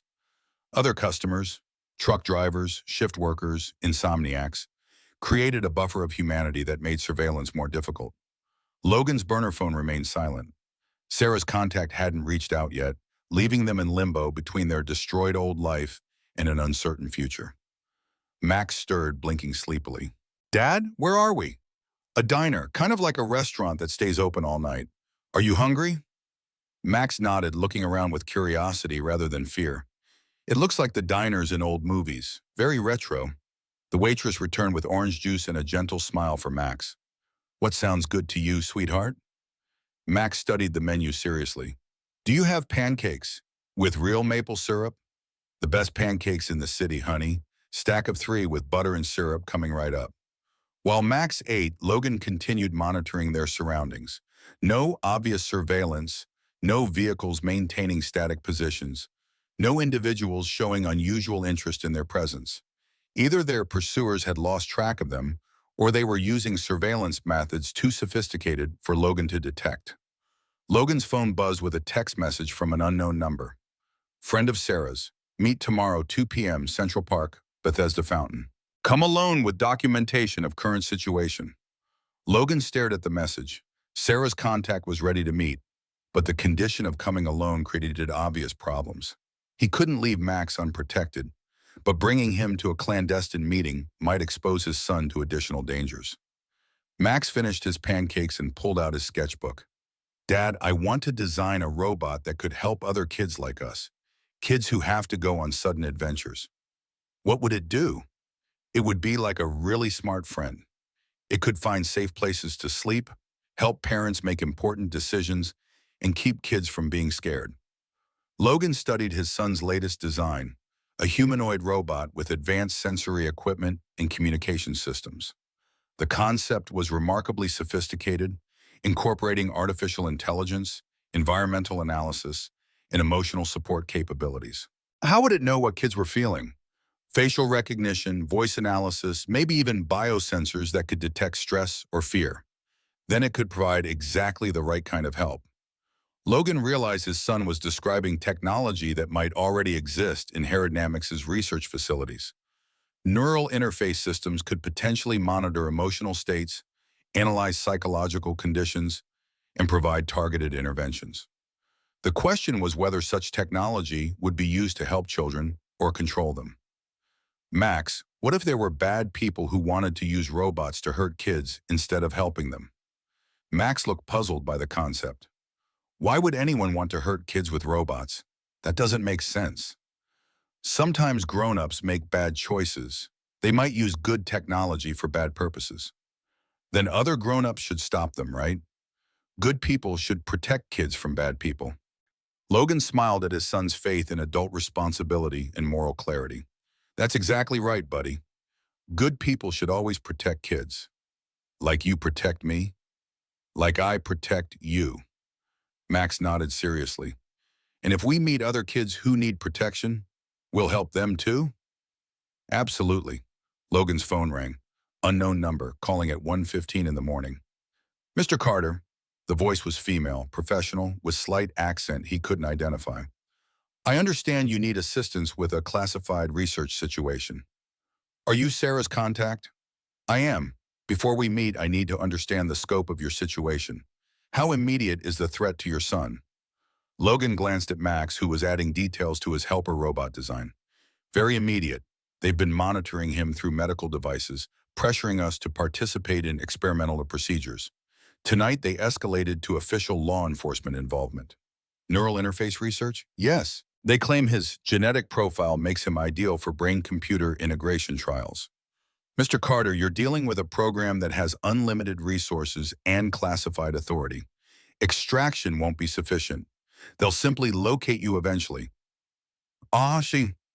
We need to eliminate the threat permanently. How?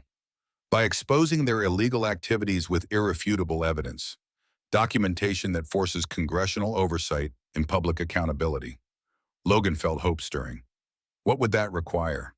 Access to their internal systems, classified research data, proof of unauthorized human experimentation, the kind of evidence that could destroy careers and end programs. I don't have access to classified systems, but you have something they want desperately, your son's cooperation. That access can be leveraged if you're willing to take significant risks. Logan looked at Max, who was completely absorbed in his design work. The boy's trust and innocence deserve protection, but they also might be the key to stopping Herodnamics from harming other children. What kind of risks? Pretending to cooperate while documenting their violations, gathering evidence from inside their research facilities, maintaining cover while building a case that could expose everything. And if they discover what I'm doing, then you and your son disappear into classified research programs and no one ever sees you again. The stakes crystallized. Success might save Max and other children from exploitation. Failure would guarantee their destruction. How long would evidence gathering take? Weeks, possibly months. You'd need to convincingly participate in their program while secretly recording everything. Logan processed the implications. Months of pretending to trust people who wanted to experiment on his son. Months of watching Max undergo preliminary testing while gathering evidence of illegal activities. Months of walking a tightrope between cooperation and resistance. There's another option, the woman continued. Complete extraction, new identities, relocation to a country without extradition treaties, permanent separation from your previous life. What would that cost? Everything you own plus $200,000 in cow. Logan nearly laughed at the impossibility. I don't have that kind of money. Then your choice is evidence gathering or surrender. There are no other viable options. Max looked up from his sketch. Dad, who are you talking to now? Another friend who might be able to help us, buddy. Are they nice? Logan met his son's trusting gaze. I hope so, Max. I really hope so. The conversation would determine their future. Cooperation with dangerous people in hopes of protecting other children, or accepting whatever fate Herodnamics had planned for them. Either way, their old life was over. Tomorrow would begin whatever came next. The abandoned warehouse in Queens looked like every other derelict industrial building scattered throughout the borough's forgotten corners. Broken windows, rusted fire escapes, and graffiti-covered walls that spoke of urban decay and neglect. But Logan's military experience taught him to look beyond surface appearances, and this facility showed subtle signs of active use. Fresh tire tracks in the gravel, recently installed security cameras disguised as broken fixtures, and electromagnetic signatures that suggested sophisticated electronic equipment hidden within. Max pressed his face against the car window, studying the building with the analytical curiosity that characterized everything he approached. It doesn't look very scientific, Dad. Are you sure this is where the smart people work? Logan parked their rental car, paid for with cash, and registered under a false name provided by Sarah's contact, 50 yards from the main entrance. Sometimes the most important work happens in places that don't look important, buddy. That way, people who might want to cause trouble can't find it easily. The past 3 days had been a careful dance of apparent cooperation, while secretly preparing for what Logan now understood was essentially a reconnaissance mission into enemy territory. Sloane Harrow had been delighted by his change of heart, interpreting his willingness to participate as the desperation of a father who had exhausted alternatives. She had no idea that Logan's decision represented the beginning of a systematic intelligence-gathering operation designed to expose her organization's illegal activities.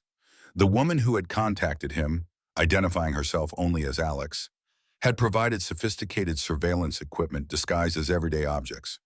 Max's new backpack contained high-resolution cameras, audio recording devices, and data transmission equipment that would document everything they encountered. Logan's watch included a GPS tracker that would allow Alex to monitor their location continuously, along with an emergency beacon that could summon extraction if their cover was compromised. Most importantly, Alex had provided Logan with a miniaturized device that could interface with computer networks and copy classified files without leaving digital fingerprints. The technology was far beyond anything Logan had encountered during his military service, suggesting that Alex represented resources with capabilities matching or exceeding government intelligence agencies. Remember what we practiced, Max? This is like playing a very important game where we have to be extra observant. Notice everything, but don't let anyone know you're noticing. Max nodded seriously, like being secret agents, but for good reasons. Exactly like that. And Sloane Harrow emerged from the warehouse entrance, flanked by 2 individuals Logan immediately recognized as security personnel despite their casual clothing. Their positioning, movement patterns, and constant environmental scanning marked them as professionals trained in executive protection. Sloane approached their car with the confident stride Logan remembered from their airport encounter, but her expression seemed more intense than their previous meetings. She wore dark jeans, a black sweater, and carried herself with the focused energy of someone operating under significant pressure. Logan, Max, welcome to our research facility. I know it doesn't look like much from the outside, but I think you'll be impressed by what we've accomplished inside.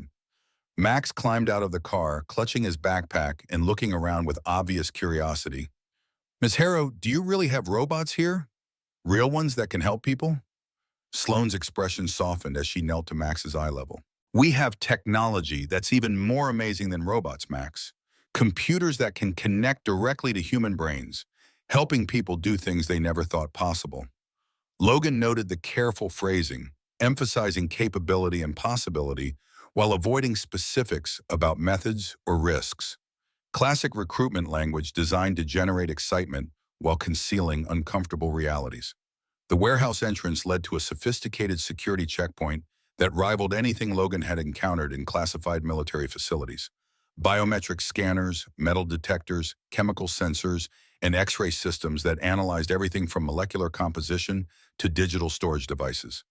Standard security protocols, Sloan explained as guards process their identification and scan their belongings. We handle very sensitive research data that requires careful protection. Logan watched the security team examine Max's backpack with professional thoroughness. Alex's concealment technology passed inspection without triggering any alarms, the surveillance equipment appearing as ordinary school supplies and electronic toys. Beyond the security checkpoint, the warehouse interior revealed its true purpose. Clinical laboratories filled with advanced medical equipment, computer terminals displaying complex neural mapping data, and isolation chambers that looked disturbingly like sophisticated prison cells. White-coated researchers moved between workstations with the focused intensity of people pursuing breakthrough discoveries. Max's eyes widened as he absorbed the scope of the operation. This is incredible. It's like a real science fiction laboratory. Sloan guided them through the facility, providing narration that emphasized medical benefits while avoiding details about specific procedures or patient outcomes. Logan memorized layout details, security measures, and personnel assignments while maintaining the appearance of an impressed but nervous parent. Our primary research focuses on neural interface integration during developmental periods, Sloan explained as they passed a laboratory where technicians were calibrating equipment that looked like metallic spiders designed to attach to human skulls. Children's brains are remarkably adaptable, allowing for seamless integration with computer systems. Logan forced his voice to remain neutral. What does the integration process involve exactly? Minimally invasive procedures that establish direct neural pathways between brain tissue and external computing systems. The patient remains conscious throughout, experiencing no pain or discomfort. And the long-term effects? Enhanced cognitive abilities, perfect memory retention, optimized emotional regulation, and elimination of neurological disorders like Max's respiratory condition. Max tugged on Logan's sleeve. "Dad, could this really fix my breathing problems?" Logan squeezed his son's shoulder. "That's what we're here to find out, buddy." They entered a conference room where several researchers waited with tablets, medical equipment, and documentation that suggested extensive preparation for this meeting. Logan recognized the setup immediately, a recruitment presentation designed to overcome parental resistance through scientific authority and emotional manipulation. Dr. Rebecca Martinez, identified as the facility's chief neurologist, led the presentation with the polished expertise of someone accustomed to explaining complex medical procedures to anxious families. She was in her 40s, with graying hair and the confident bearing of someone who had spent decades solving impossible medical problems. "Mr. Carter, Max, thank you for giving us this opportunity to explain how our technology could transform your lives. Max's genetic profile represents a remarkable opportunity for medical advancement." She activated a wall display showing complex brain scans and genetic analysis data. Max's respiratory condition is caused by neural pathway disruptions that prevent proper communication between his brain's respiratory control centers and his lung tissue. Traditional treatments manage symptoms but cannot address the underlying neurological dysfunction. Logan studied the brain scans while recording everything through his concealed surveillance equipment. These are Max's actual brain scans? Obtained through the monitoring systems in his medical devices. We've been tracking his neurological development for the past 18 months, building a comprehensive understanding of his specific neural architecture. The admission confirmed Logan's suspicions about the scope of their surveillance. Max had been monitored far longer than Logan had realized. His biological data analyzed in detail without his family's knowledge or consent. Max pointed at the brain scans with fascination. "Is that really my brain? It looks so complicated." Dr. Martinez smiled warmly. "It is complicated, Max, but it's also remarkable. Your brain shows patterns that we've never seen before. Unique neural pathways that could revolutionize our understanding of human-computer integration." "What makes his patterns so unique?" Logan asked. "Most people's brains resist direct computer interface, treating foreign neural connections as invasive threats to be rejected. But Max's neural architecture shows natural adaptation mechanisms that would allow seamless integration with our technology. Integration that would cure his respiratory problems, completely eliminate them." Neural interfaces could regulate his breathing automatically, respond to environmental triggers before they cause problems, and even repair damaged lung tissue at the cellular level. Max's eyes lit up with excitement. I could run and play like other kids, never have asthma attacks. You could do things that other kids can't even imagine, Max. Enhance physical capabilities, perfect memory, accelerated learning abilities.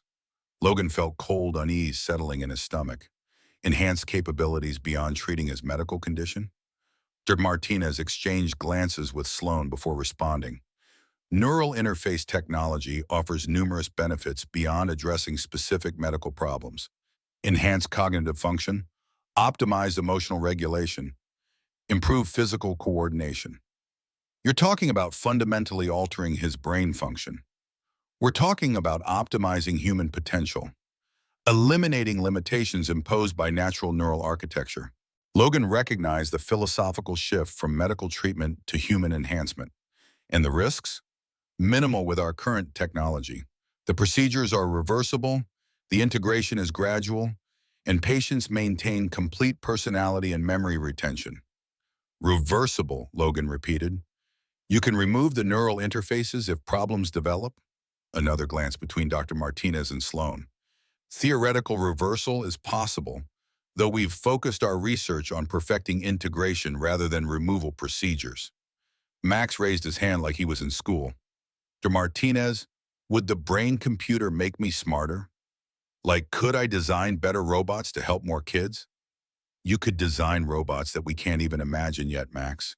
With direct neural access to computer systems, your creative abilities would be unlimited. Logan saw his son's expression of wonder and felt his protective instincts surge. They were offering Max everything a brilliant child could want: unlimited creative potential, elimination of physical limitations, cognitive abilities beyond normal human capacity. But they were also describing the systematic alteration of his son's fundamental neural architecture for purposes that extended far beyond medical treatment. I'd like to see your safety protocols and review documentation of previous successful procedures. Dr. Martinez activated another display showing clinical data and patient outcomes. We've successfully completed neural interface integration in 43 pediatric subjects over the past 2 years. Significant improvement in all measured capabilities, with no adverse events or complications. Logan studied the data while his concealed recording equipment captured everything. The success rates appeared impressive, but he noticed gaps in the documentation.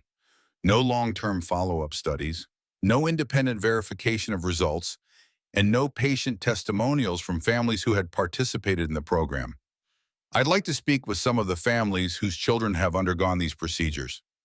Patient confidentiality prevents direct contact, but we can arrange for selected families to call you if they're willing to share their experiences. Sloan leaned forward. Logan, I understand your caution. Any parent would have questions about procedures this advanced. But consider Max's current situation: progressive genetic respiratory disorder that will likely worsen significantly during adolescence. Without intervention, he faces increasing medical complications and potentially shortened life expectancy. Max looked between his father and the researchers with growing concern. Dad, is my breathing problem going to get worse? Logan met his son's eyes, struggling with how much truth to share. Doctors aren't always sure how medical conditions will develop, buddy. That's why we're learning about different treatment options. Dr. Martinez interjected gently. Max, your father is being very responsible by asking lots of questions. Smart parents always want to understand everything before making important decisions. But you can really fix my breathing? Make it so I never have problems again? We believe so, yes. But the decision ultimately belongs to your father.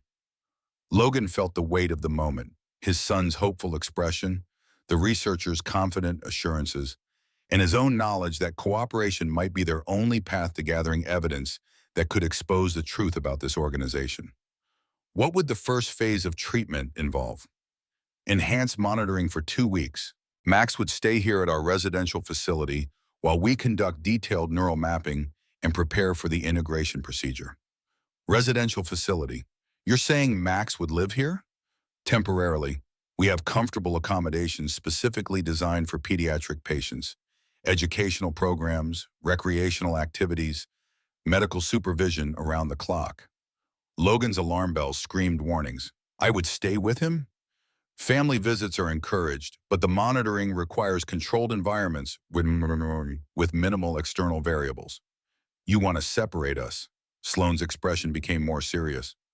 Logan, I understand your protective instincts, but this technology requires precise calibration that's impossible with standard outpatient protocols. Max would be safe, comfortable, and receiving the best possible care. Max tugged on Logan's sleeve again. Dad, if I stayed here for a little while, could I learn about all the cool science stuff? And would you visit me every day? Logan looked at his son's eager expression and felt his heart breaking. Max saw adventure and learning opportunities where Logan saw systematic isolation and potential exploitation. Let me think about it, buddy. This is a big decision that requires careful consideration. Dr. Martinez stood and gathered her materials. Of course, take all the time you need, but Logan, please remember that Max's neuroplasticity is optimal during pre-adolescent development. Waiting too long could reduce the effectiveness of treatment. As they prepared to leave the conference room, Logan noticed security cameras positioned to monitor every angle of the space. His recording equipment had documented extensive evidence of their operation, but he needed more: access to classified research data, documentation of unauthorized procedures, proof of the systematic exploitation that Alex insisted would be necessary to expose their illegal activities. Before we go, could Max see some of the technology you've described? I think it would help both of us understand what we're considering. Sloane hesitated. Some of our research areas are restricted, but we could show you our general laboratory facilities. She led them through additional areas of the warehouse, pointing out equipment and explaining procedures with the practiced confidence of someone who had conducted similar tours many times. Logan memorized security protocols, personnel assignments, and facility layouts while maintaining the appearance of an impressed but nervous parent. In one laboratory, they observed technicians working with devices that looked like metallic crowns studded with fiber optic cables. The equipment was being calibrated using brain tissue samples that appeared disturbingly fresh. Neural interface prototypes, Dr. Martinez explained. We test integration protocols using donated brain tissue before proceeding to live trials. Max studied the equipment with fascination. How do the computers talk to the brain tissue? Through electrical signals that mimic natural neural communication. The brain tissue responds as if the computer connections were natural neural pathways. Logan noted the clinical language that avoided mentioning where the brain tissue samples originated or whether the donations had been voluntary. They concluded the tour in a residential area that had been designed to resemble a comfortable dormitory rather than a medical facility. Private rooms with educational equipment, common areas for recreational activities, and medical monitoring systems disguised as amenities. This is where Max would stay during his treatment phase, Sloane explained. Comfortable, safe, with everything he needs for both medical care and continued learning. Max explored one of the rooms with obvious excitement. Dad, look! They have computers and art supplies and even 3D printers for building prototypes. Logan examined the room more carefully, noting security features that weren't immediately obvious: reinforced windows, electronic door locks, and monitoring systems that would make escape extremely difficult. The security measures seem extensive for a medical facility. We handle very sensitive research data and expensive equipment. Security is essential for protecting both our work and our patients.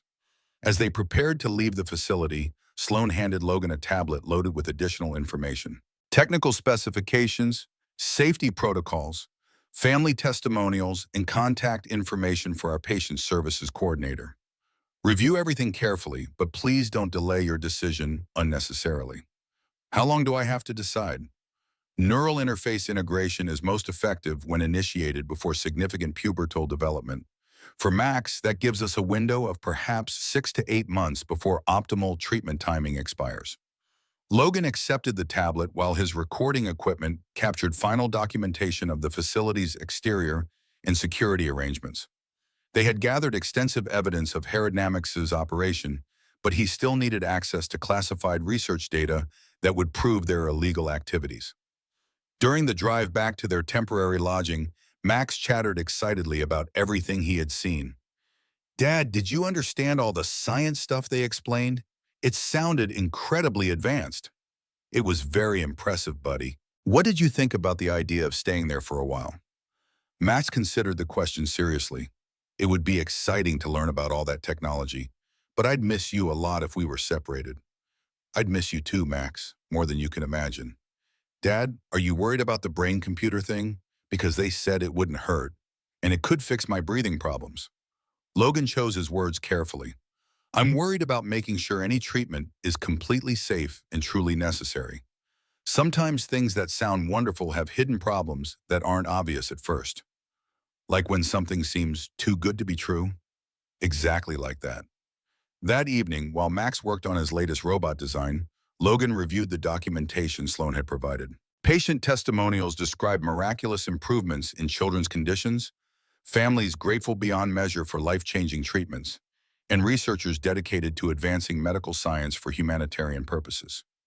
But Logan's trained eye caught inconsistencies in the testimonials, similar phrasing across different families, video production quality that suggested professional management, and missing details about long-term outcomes or potential complications. Logan's burner phone buzzed with a message from Alex. "Initial documentation received. Evidence quality excellent, but need access to classified research data for criminal prosecution. Ready for next phase?" Logan typed back, "What does next phase involve?" "Full cooperation. Allow Max to enter residential program while you gather internal evidence. Highest risk, highest reward option." Logan stared at the message, understanding its implications. Alex was asking him to deliver his son into the hands of people who wanted to experiment on his brain, trusting that Logan could gather enough evidence to stop them before irreversible damage occurred. The risks were staggering. If his cover was blown, if the evidence gathering took longer than expected, if aerodynamics decided to accelerate their procedures, Max could suffer permanent neural damage or worse. But the alternative was allowing them to continue exploiting other children while he and Max lived as perpetual fugitives. Logan looked at his son, who was sketching a robot designed to protect children from people who wanted to hurt them. The irony was heartbreaking. Max was designing solutions for their exact situation without understanding that he was the child who needed protection. Logan typed a response. "Need more information about extraction protocols and timeline. How long would Max need to remain in their facility?" "Minimum 2 weeks for basic evidence gathering. Possibly longer if access to classified systems requires additional time. 2 weeks of watching his son undergo preliminary procedures for neural interface integration. 2 weeks of pretending to trust people who saw Max as experimental material. 2 weeks of gathering evidence while his child faced dangers that could destroy his brilliant mind." Logan's phone rang, Sloan Harrow's number. "Logan, I hope you had time to review the materials we provided. Do you have any additional questions?" "Several questions, but I think I'm ready to move forward with the preliminary monitoring phase." "Wonderful. When would you like Max to begin the residential program?" Logan closed his eyes, committing to a course of action that terrified him more than any combat mission he'd ever undertaken. "As soon as possible. Tomorrow, if you can arrange it." "Perfect. We'll have everything ready by noon. Logan, you are making the right decision for Max's future." After ending the call, Logan sat in the darkness of their hotel room, listening to his son's peaceful breathing and trying to convince himself that he wasn't about to make the worst mistake of his life. Tomorrow, he would deliver Max into the hands of people who wanted to alter his son's brain for purposes that extended far beyond medical treatment. Tomorrow, he would begin gathering evidence that might save other children while risking everything he loved most. But sometimes protecting the innocent required accepting terrible risks. Sometimes doing the right thing meant walking directly into the nightmare you were trying to prevent. Logan made one final call to Alex. "We're proceeding with the plan. Max enters their facility tomorrow. I need assurance that you can extract him safely if the situation deteriorates." "You have my word. But Logan, understand that once Max is inside their facility, communication will be extremely limited. You'll be operating largely on your own until evidence gathering is complete." "How will I know when I have enough evidence?" "When you have documented proof of illegal human experimentation, unauthorized neural interface procedures, and systematic violation of informed consent protocols." Video evidence, classified documents, recorded conversations with researchers admitting to criminal activities. And if they discover what I'm doing, then you activate the emergency beacon and we extract both of you immediately. But Logan, if that happens, we may not be able to prevent them from continuing their program with other children. Logan understood. Success meant exposing hairdynamics and protecting future victims. Failure meant that he and Max would disappear, and other families would face the same threats they were fighting. Tomorrow would begin the most dangerous mission of Logan's life. Not in foreign combat zones, but in a warehouse laboratory where brilliant researchers were turning children into programmable weapons. The war for Max's future, and for the safety of all children like him, was about to enter its most critical phase. The dormitory room at Herodnamics felt more like a high-end hotel suite than a medical facility. But Logan's military training helped him identify the subtle security measures that would make escape nearly impossible.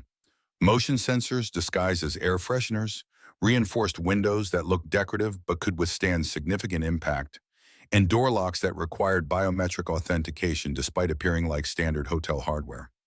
Max bounced on the comfortable bed, examining the array of educational equipment with unbridled enthusiasm. "Dad, look at this computer setup. It has programming software and 3D modeling applications. I could design the most amazing robots here." Logan forced a smile while his concealed recording equipment documented every detail of the room's layout and security features. "That's incredible, buddy. They've really thought of everything." Martinez entered with a tablet and medical equipment, her professional demeanor radiating confidence and competence. "Max, we're going to start with some baseline measurements today.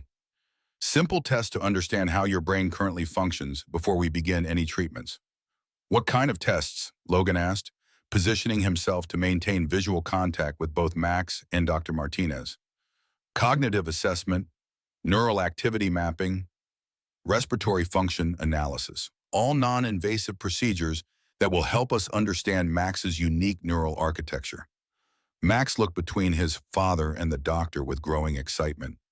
"Will I get to see pictures of my brain again? Like the ones you showed us yesterday?" "Even better, Max.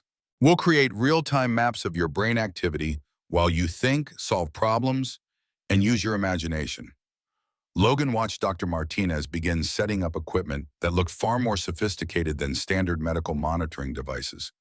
Electromagnetic sensors, neural interface prototypes, and data collection systems that suggested they were gathering information beyond basic medical assessment. "Dr. Martinez, how long will these baseline tests take?" "Several hours today, with follow-up sessions throughout the week. We want to establish comprehensive understanding of Max's neural patterns before proceeding to more advanced procedures." Max climbed onto the examination table with the fearless curiosity that characterized his approach to everything new. "Will it hurt at all?" "You might feel slight tingling when we activate the neural sensors, but no pain. Most children find the process fascinating rather than uncomfortable." Martinez began attaching sensors to Max's scalp, each device no larger than a coin, but clearly far more advanced than standard EEG equipment. Logan noted the wireless transmission capabilities and sophisticated processing units that suggested real-time neural interface testing rather than passive monitoring. "These sensors can actually communicate with my brain?" Max asked, his eyes wide with scientific fascination. "They can read the electrical signals your brain produces and translate them into computer data. Think of them as very sensitive microphones that listen to your thoughts." Logan felt cold alarm at the casual description of technology that could potentially access his son's mental processes. "Dr. Martinez, exactly what kind of data are these sensors collecting?" "Neural activity patterns, cognitive processing speeds, memory formation and retrieval functions, emotional regulation mechanisms. Comprehensive mapping that will help us understand how Max's brain could integrate with our technology." "Integration testing. You're not just monitoring him, you're testing how his brain responds to computer interface." De Martinez's expression remained professionally neutral. "Preliminary compatibility assessment is essential before proceeding to actual neural interface procedures. We need to understand how Max's brain will respond to direct computer connection." Max looked between his father and the doctor with growing confusion. "Dad, is something wrong? You look worried again." Logan squeezed his son's shoulder reassuringly while his mind raced through the implications of what he was witnessing. This wasn't medical monitoring, or sabay ma namang. It was active testing of neural interface technology using his son as an unwilling test subject. Just making sure I understand everything, buddy. It's important to ask questions about medical procedures. Martinez activated the monitoring system and immediately Max's expression changed. His eyes widened with wonder as displays around the room showed real-time visualization of his neural activity. Whoa, I can see my thoughts on the computer screens. Logan watched the neural mapping displays with growing horror. The system wasn't just monitoring Max's brain activity, it was actively interfacing with his neural pathways, establishing preliminary connections that could be expanded into full control interfaces. Dr. Martinez, is the system actually connecting to Max's brain or just monitoring it? The sensors establish minimal interface connections to accurately map neural pathways. Think of it as taking very detailed photographs that require brief physical contact. Logan recognized the semantic evasion. They were creating active neural interfaces while describing the procedures as passive monitoring. Max giggled suddenly. That tickles! It feels like tiny fingers touching the inside of my head. That's the neural interface calibrating to your specific brain patterns, Max. Your brain is learning to communicate with our computers.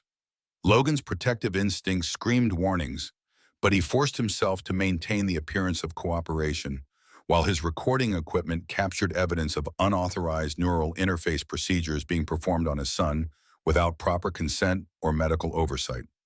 How long will the calibration process take? Several hours for initial mapping, then daily sessions throughout Max's residential stay. Each session builds on previous data to create increasingly sophisticated neural interface capability. Logan realized they were systematically creating a permanent neural interface connection, using gradual exposure to avoid triggering resistance from either Max or his parent. By the time the full scope of the procedures became apparent, Max's brain would already be partially integrated with their computer systems. Max suddenly sat up straighter, his expression becoming unusually focused. Dr. Martinez, I can feel the computer thinking. It's like having another brain connected to mine. Dr. Martinez's eyes lit up with professional excitement. That's remarkable, Max. Most children take much longer to achieve conscious awareness of the neural interface. Conscious awareness, Logan repeated. You're saying Max can actively communicate with your computer systems? Preliminary communication, yes. Max's neural architecture shows extraordinary compatibility with our technology. Logan watched his son's face transform as the neural interface became more active. Max's normal expressions of curiosity and wonder were being replaced by something more intense, focused concentration that seemed almost mechanical in its precision. Max, how are you feeling? Max turned to look at his father, but his expression carried an unusual quality. Still recognizably his son, but with an underlying change that Logan couldn't identify. I feel amazing, Dad. I can think faster, remember more clearly, and I can sense data flowing between my brain and the computer. Data flowing, Logan repeated, his alarm growing. What kind of data? Everything, my thoughts, my memories, my ideas, but also information from the computer, technical specifications, problem-solving algorithms, knowledge databases. Dr. Martinez monitored the neural interface displays with satisfaction. Max is demonstrating remarkable adaptation to neural augmentation. His cognitive processing speeds have increased by 30% in just the first session. Logan realized they were witnessing the systematic enhancement of his son's mental capabilities through direct computer interface, exactly the kind of procedure that could fundamentally alter Max's personality, decision-making processes, and psychological development. Dr. Martinez, I need to speak with you privately. Of course. She turned to Max. Keep exploring the neural interface connection, Max. Try thinking about your robot designs and see how the computer can help improve them. Max nodded, his attention immediately absorbed by whatever he was experiencing through the neural interface. Logan watched his son's face take on an expression of intense concentration that looked disturbingly different from his normal creative focus. Dr. Martinez led Logan to an adjacent observation room where they could monitor Max through one-way glass while speaking privately. Mr. Carter, I understand your concern. Watching your child undergo advanced medical procedures can be emotionally difficult. This isn't medical treatment. You're actively altering his brain function through computer interface. We're enhancing his cognitive abilities while simultaneously addressing his respiratory condition. The neural interface allows us to regulate his breathing automatically while providing additional benefits. Logan studied Max through the observation window. His son was interacting with computer displays using only his thoughts, manipulating complex data with capabilities that seem far beyond normal human capacity. You're turning him into something that's no longer entirely human. We're helping him become more than human limitations normally allow. Enhanced memory, accelerated learning, optimized decision-making, elimination of physical disabilities, and complete integration with your computer systems, technology that could control his thoughts and actions. Martina's expression became more guarded. Mr. Carter, I think you are misunderstanding the nature of our research. We're developing tools to help children, not control them. Logan activated his concealed recording equipment's audio enhancement while maintaining the appearance of a concerned parent seeking reassurance. Dr. Martinez, what happens if Max wants to discontinue the neural interface procedures? Can the connections be safely removed? The integration process is designed to be permanent, Mr. Carter. Removing established neural interface connections could cause significant brain damage. The admission confirmed Logan's worst fears. Once Max's brain was fully integrated with their systems, there would be no way to reverse the procedures without destroying his son's mental capabilities. Permanent integration. You're talking about fundamentally altering his brain forever. We're talking about eliminating his medical condition and giving him cognitive abilities that will transform his life. Max will be able to access any information instantly, solve complex problems that would challenge teams of adult experts, and contribute to scientific advances that could help millions of people. Logan watched Max through the observation window, noting that his son's interaction with the computer systems was becoming increasingly sophisticated. Whatever they were doing to his brain was progressing rapidly. What about his personality, his creativity, his capacity for independent thought? Enhanced, not diminished. Max will retain everything that makes him unique while gaining capabilities that most humans never achieve. And his loyalty, his ability to make decisions that might conflict with your organization's interests? Dr. Martinez hesitated just long enough for Logan to recognize the admission she was trying to conceal. Max will have enhanced decision-making capabilities that help him choose optimal courses of action. Optimal according to whose standards? According to logical analysis of available data in predetermined ethical frameworks.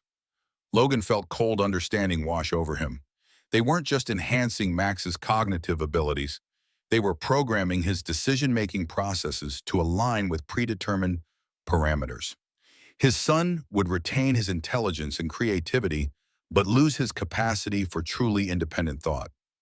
Dr. Martinez, I want to see the complete research protocols, all procedures that Max will undergo, all capabilities that will be modified, all systems that will be integrated with his brain. Mr. Carter, the technical documentation is quite complex. Perhaps Dr. Chen could explain. Dr. Chen? I thought Dr. Marcus Chen died in a hiking accident. Dr. Martinez's composure cracked slightly. I'm referring to Dr. James Chen, our neural interface specialist. Marcus Chen was a former colleague who left our program several years ago. Logan recognized the evasion and realized he had stumbled onto information that Dr. Martinez hadn't intended to reveal. Marcus Chen, the researcher who had publicly criticized unauthorized neural interface experiments, might not be dead after all. I'd like to meet Dr. James Chen, and I'd like to understand his relationship to Dr. Marcus Chen. Dr. James Chen is currently conducting procedures with other patients. Perhaps later this week, an alarm began sounding throughout the facility. Red lights flashed, and automated announcements instructed all personnel to implement security protocols immediately. Through the observation window, Logan saw Max suddenly convulse as the neural interface system apparently malfunctioned.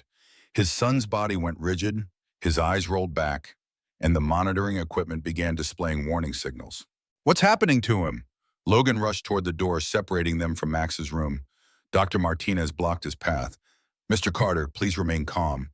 Neural interface calibration sometimes produces temporary disorientation.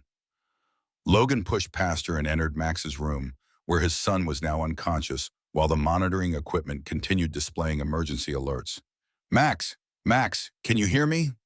Logan checked his son's pulse and breathing, while Dr. Martinez frantically adjusted the neural interface equipment. Max's vital signs were stable, but he remained unconscious with occasional muscle twitches that suggested ongoing neural disruption. Dr. Martinez, shut down the neural interface immediately. Mr. Carter, discontinuing the connection during calibration could cause permanent brain damage. We need to complete the stabilization process. Logan realized that the malfunction might actually be a normal part of their neural interface procedures, the point at which they establish permanent control over their subject's brain functions. Shut it down now or I'm calling 911. Mr. Carter, please understand that removing Max from our facility at this point could result in severe neurological complications. The neural interface has already begun an integration with his brain tissue. Logan felt the trap closing around them. They had proceeded far enough with the neural interface procedures that removing Max might indeed cause brain damage.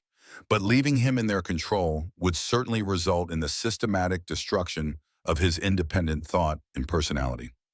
Logan's phone buzzed with a message from Alex. Emergency extraction initiated. Security breach detected at facility. Prepare for immediate departure.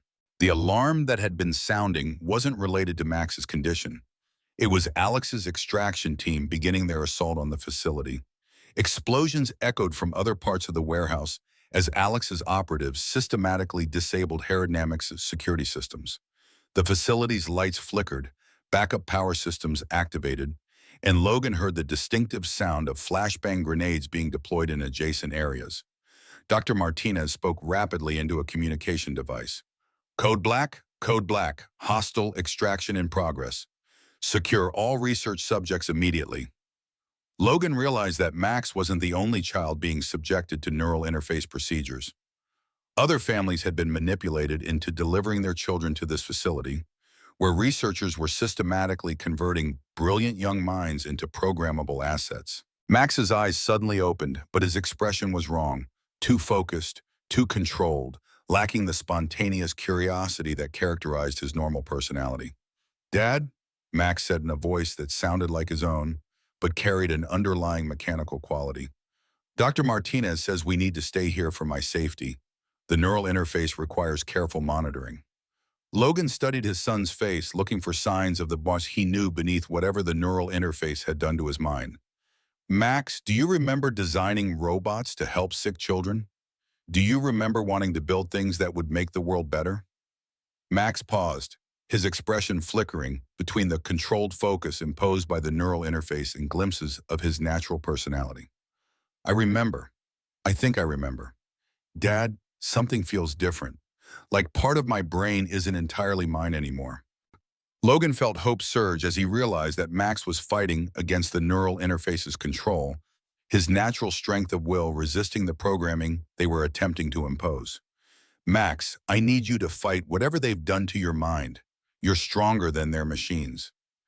You're my son, and you don't belong to anyone else.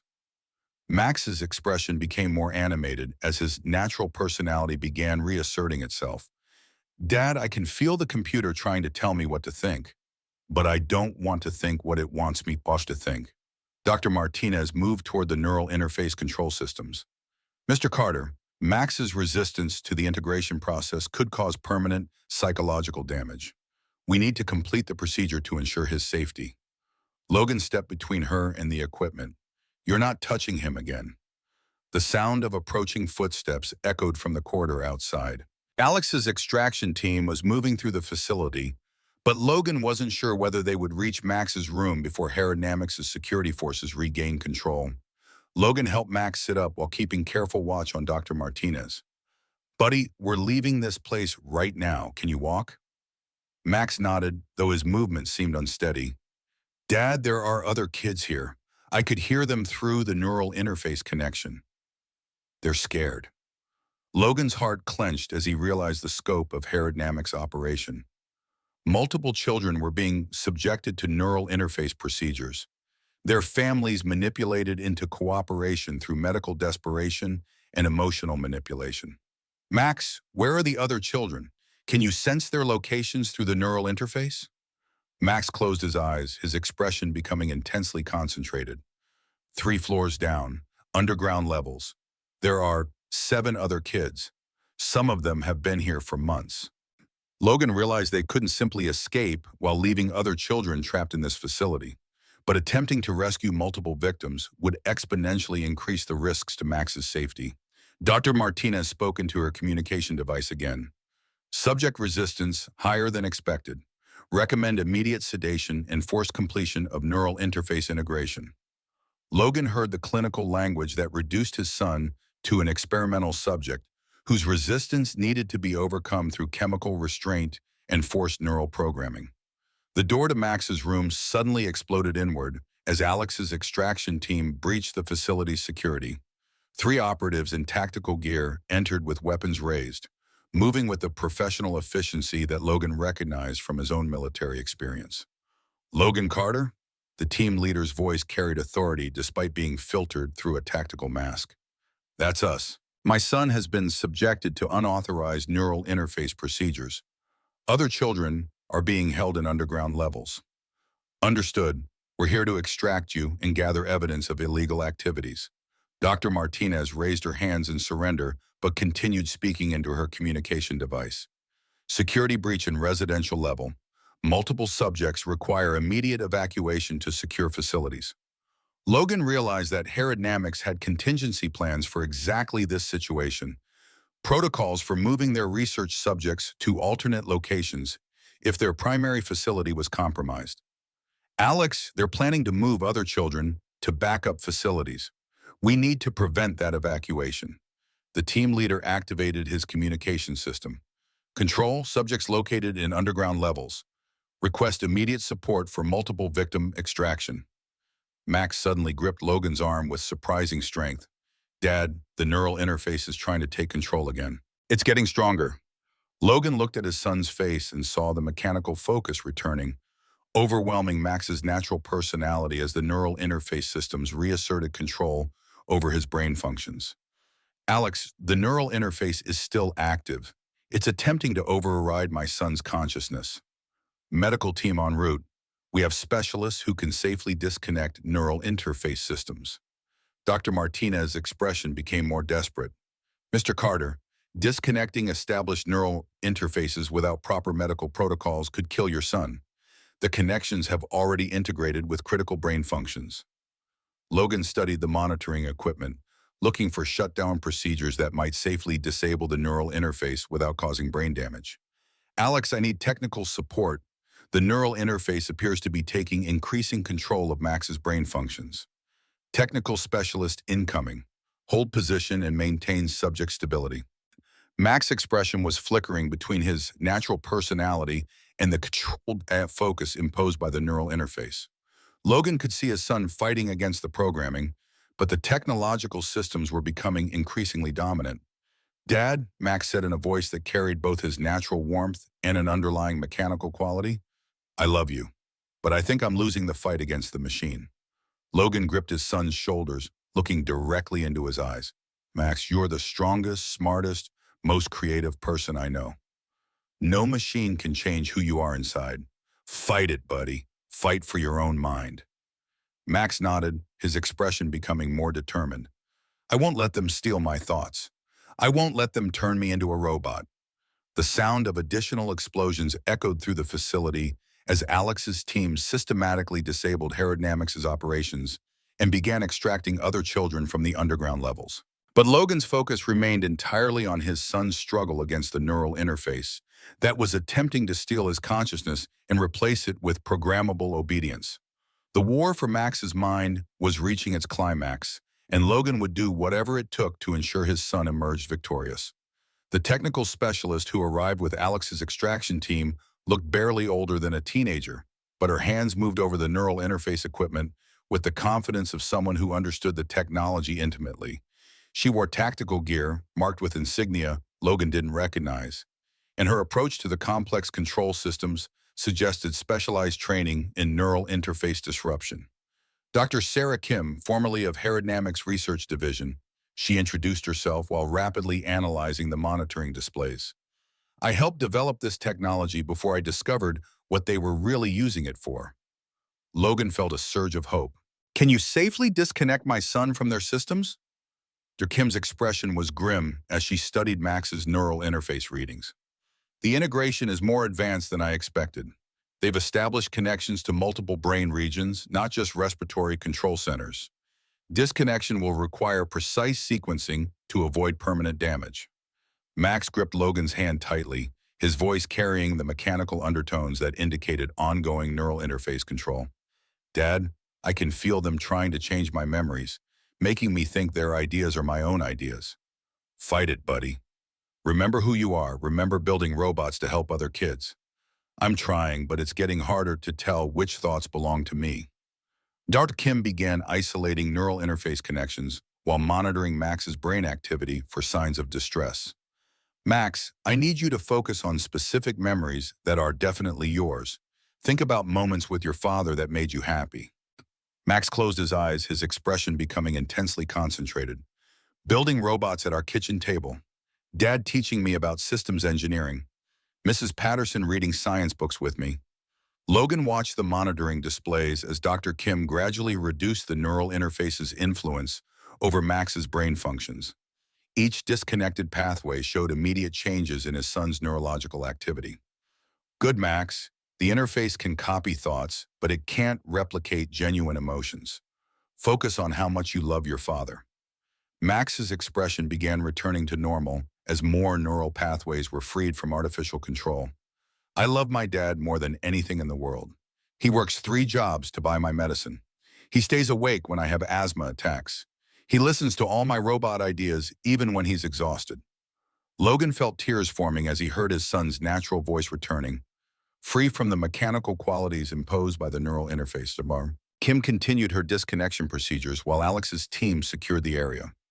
Through the facility's communication systems, Logan could hear coordinated efforts to extract other children from underground levels and document evidence of illegal research activities. Dr. Kim, how many other children are being held here?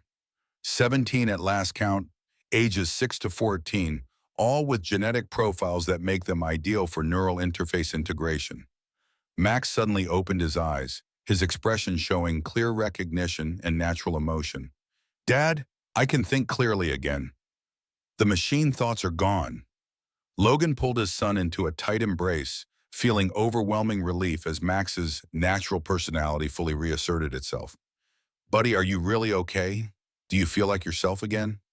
I feel like me, but with some new knowledge that doesn't belong to me. I can remember technical specifications for systems I've never seen, programming languages I've never learned. Doctor. Kim continued monitoring Max's neural activity. Residual data transfer is normal. The neural interface downloaded significant information into his brain during the integration process. Most of it will fade over time, but some enhanced capabilities may persist. Logan studied his son's face, looking for any signs of ongoing neural interface influence. Max, do you feel like the machine is still trying to control your thoughts? Max considered the question carefully. No, Dad. My thoughts feel like my own thoughts, but I understand things now that I didn't understand before. Computer programming, advanced engineering, neurobiology. Enhanced learning is a common side effect of neural interface exposure, Dr. Kim explained. Max's brain absorbed considerable technical knowledge during the integration process. He may demonstrate significantly advanced capabilities in science and engineering. Alex's team leader approached with updates on the facility extraction. Mr. Carter, we've secured all 17 children and extensive documentation of illegal research activities. Evidence includes video recordings of unauthorized procedures, classified research data, and testimony from Dr. Kim about systematic violations of medical ethics. Logan felt hope building as he realized they had succeeded in gathering evidence that could expose Herodynamics' illegal activities and protect other families from similar exploitation. What happens to the children who were here longer than Max? Will they recover completely? Dr. Kim's expression became more somber.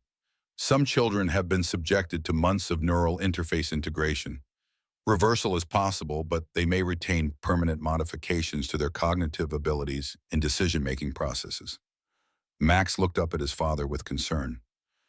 Dad, can we help the other kids? Some of them have been here so long, they barely remember their families. Logan's heart ached as he understood the scope of aerodynamics exploitation. Children separated from their families for months, their personalities and memories systematically altered through neural interface programming. We're going to help them, buddy. That's why we gathered all this evidence, to make sure no other families go through what we experienced. Alex's team began coordinating evacuation procedures while Dr. Kim completed Max's neural interface disconnection. The facility's alarm systems continued sounding as security forces retreated and research personnel destroyed evidence of their illegal activities. Dr. Martinez appeared in the doorway, flanked by two security guards. Her professional composure had been replaced by desperate urgency. Mr. Carter, you don't understand what you're destroying. Our research could revolutionize human cognitive capabilities. These children could become the next stage of human evolution. Logan positioned himself protectively in front of Max. By stealing their ability to think independently, by turning them into programmable weapons, by eliminating human limitations, disease, ignorance, emotional instability, inefficient decision-making. We're offering these children perfection. Max stepped forward, his voice carrying surprising authority for an 8-year-old. Dr. Martinez, perfection that someone else chooses for you isn't perfection. It's slavery. Dr. Martinez stared at Max with shock and disappointment. The neural interface should have eliminated such primitive thinking patterns. Your integration was incomplete. My integration failed because I'm stronger than your machines, Max replied with quiet confidence. And so are all the other kids you tried to program. Alex's team leader moved toward Dr. Martinez. Rebecca Martinez, you're under arrest for conspiracy to commit assault, unauthorized human experimentation, and violation of federal laws governing medical research. As Dr. Martinez was led away, she turned back to Logan with a final warning. Mr. Carter, our research has supporters at the highest levels of government. This facility represents only a small portion of our overall program. Shutting us down won't end the threat to children like Max. Logan felt cold understanding. Aerodynamics was part of a larger network of organizations developing neural interface technology for intelligence and military applications. Exposing this facility might save the children held here, but other research sites would continue operating. Dr. Kim completed her equipment shutdown procedures. Max's neural interface has been completely disconnected. He should experience no further artificial influence over his thoughts or decision-making. Max hugged his father tightly. Dad, I was so scared that I was going to forget who I was. The machine kept trying to make me think that staying here was the right choice. You never forgot who you were, buddy. You fought against their programming because you were incredibly strong and smart. And because you taught me to think for myself. Even when the machine was trying to control me, I remembered that you said smart people make their own decisions. Alex approached with final evacuation instructions. Mr. Carter, we need to move immediately. Federal authorities are en route, but we can't be certain which agencies have been compromised by aerodynamics' influence. Logan lifted Max, who seemed stronger and more alert than he had since the neural interface procedures began. Where are we going? Secure facility for medical evaluation and debriefing. All 17 children need comprehensive assessment to determine the extent of neural interface modifications. As they moved through the facility toward the extraction point, Logan saw other children being carried or helped by Alex's team members. Some appeared completely normal, while others showed signs of the mechanical focus that Logan had observed in Max during his neural interface integration. Dr. Kim, will all these children recover completely? Most should return to normal within days or weeks. The younger children show more resilience against the neural interface programming. But some of the older children who underwent extended procedures may retain permanent modifications. Max looked at the other children with obvious concern. Dad, some of them look really confused, like they don't remember how to think their own thoughts. They'll learn again, buddy. Sometimes when people hurt us, it takes time to heal completely. Outside the facility, Logan saw a convoy of vehicles waiting to transport the rescued children and extracted evidence. Federal agents with credentials. Logan couldn't verify were coordinating with Alex's team to ensure proper handling of both victims and documentation. As they approached the vehicles, a figure emerged from the shadows that made Logan's blood freeze. The man was completely bald with unnaturally pale skin and eyes that reflected light with an artificial quality that suggested advanced contact lenses or implants. The pale, Logan whispered, recognizing the operative who had been hunting them since their first encounter with Sloan Harrow. Max gripped his father's arm tightly. Dad, that man feels wrong, like the neural interface, but worse. Alex's team immediately took defensive positions, but the pale raised his hands in a gesture of surrender. Mr. Carter, I'm not here to interfere with your extraction. I'm here to provide information about the larger threat you're facing. Logan kept Max behind him while addressing the mysterious operative. What information? Herodynamics operates 17 facilities across 12 states. This warehouse represents less than 5% of their total research capacity. Exposing this location won't significantly impact their overall program. Alex stepped forward with weapon raised. Who are you? How do you have access to classified operational intelligence? The pale turned toward Alex with the mechanical precision that Logan remembered from their previous encounters. I am Subject Alpha, the first successful integration of human consciousness with artificial intelligence systems. Herodynamics created me 5 years ago using technology similar to what they attempted with your son. Logan felt shock wash through him as he understood the revelation. The pale wasn't just an enhanced operative. He was a successful result of the neural interface technology they had been developing. You're what they wanted to turn Max into. I retain my original personality and memories, but with enhanced cognitive abilities, perfect emotional control, and complete loyalty to my programming directives. Max looked up at the pale with fascination rather than fear.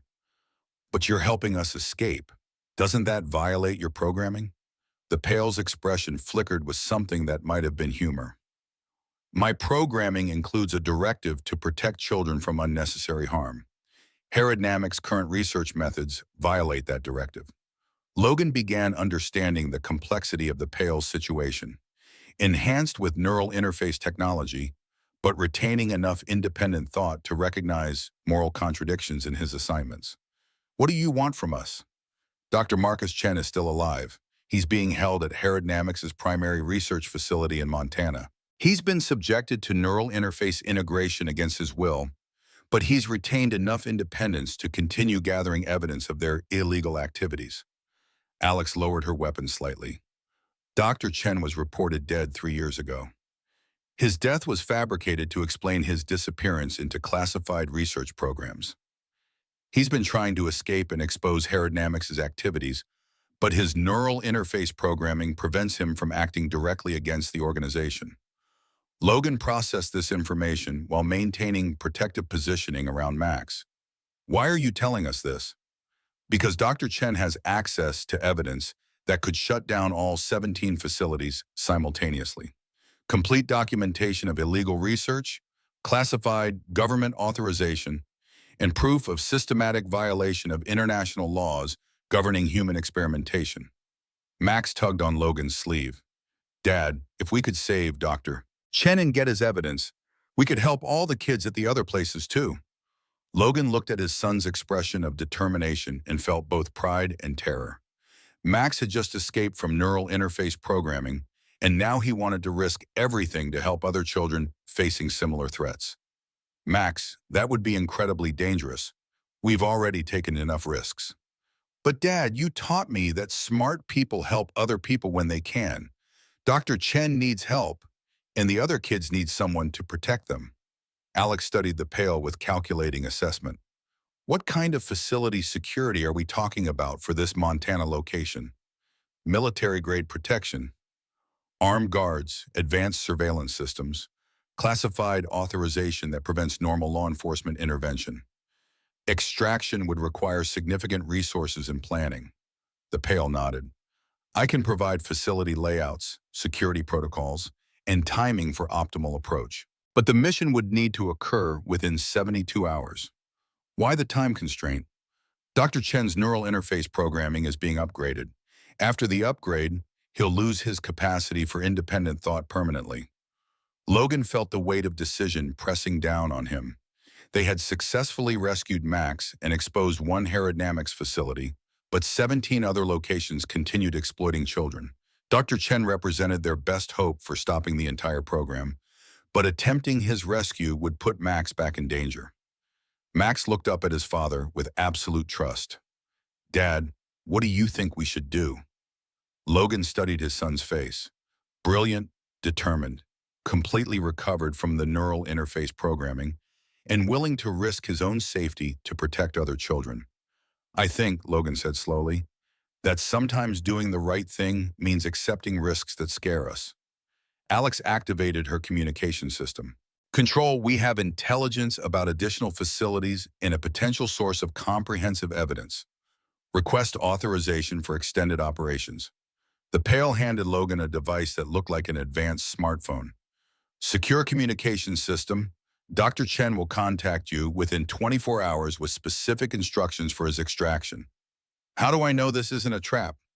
"You don't, but consider the alternative.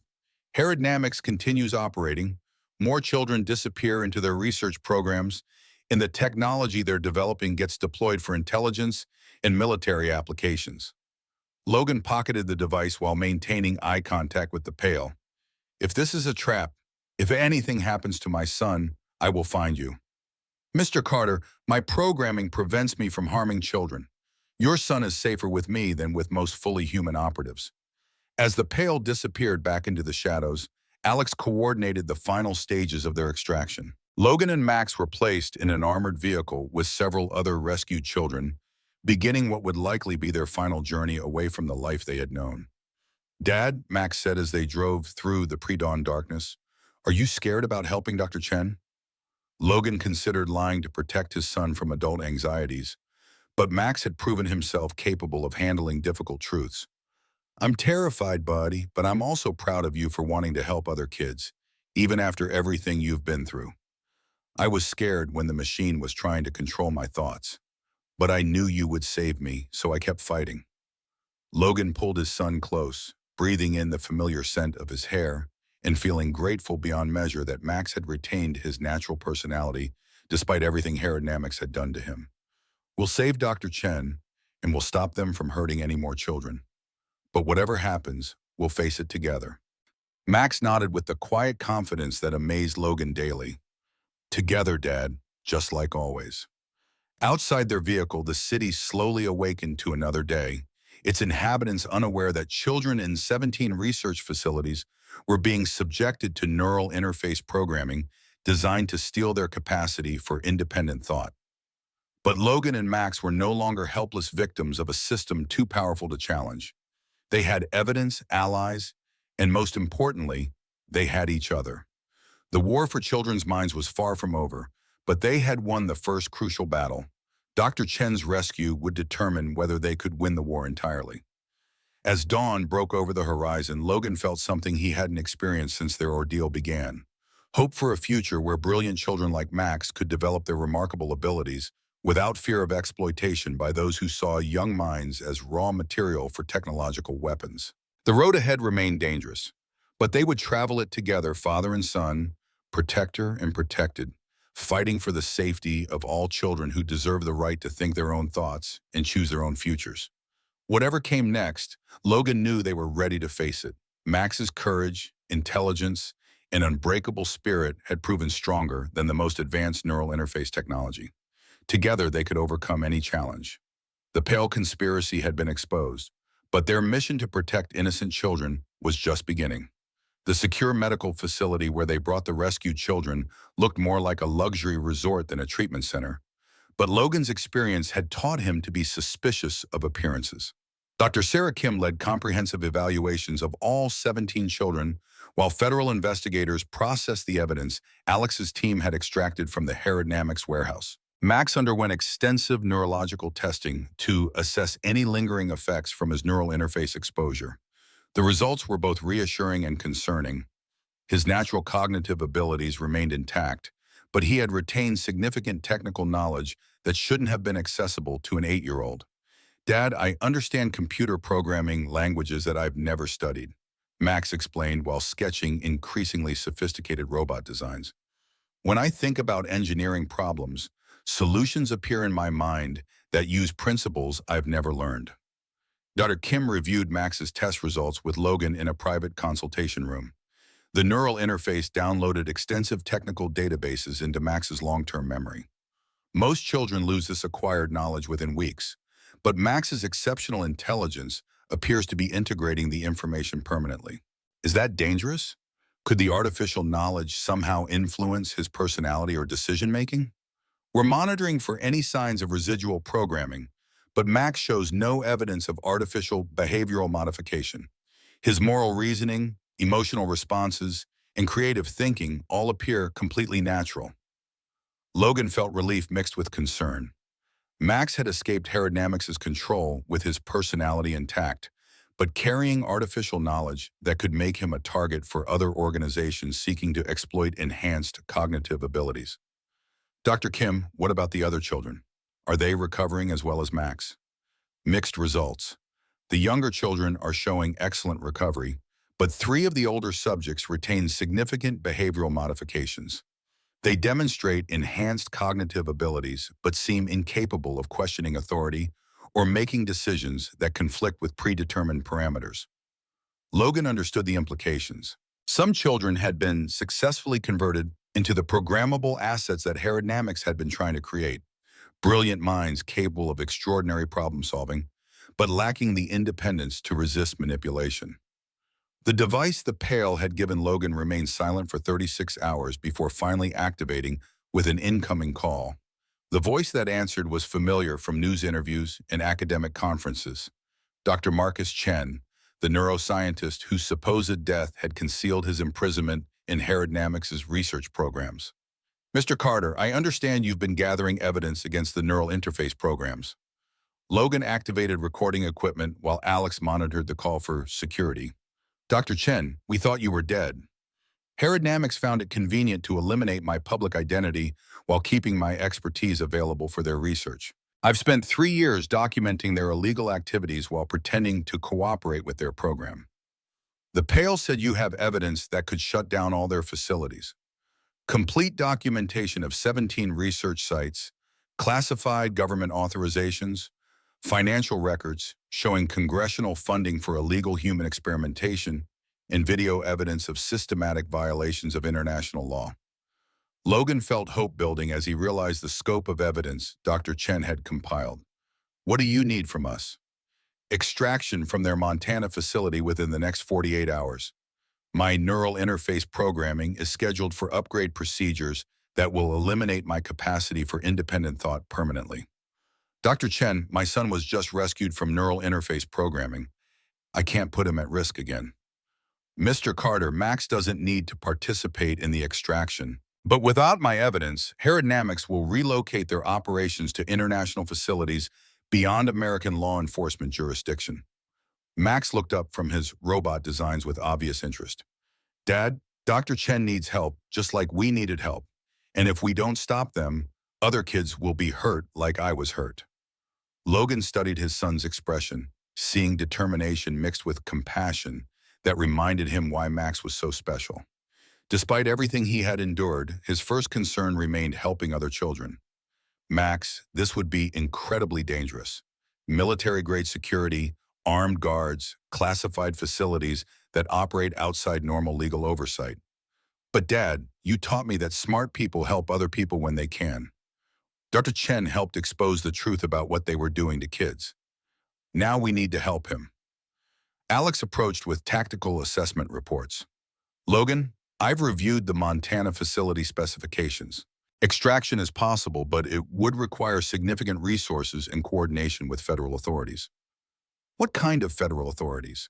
How do we know which agencies have been compromised by Herodnamix's influence? We have contacts in congressional oversight committees who have been investigating unauthorized research programs.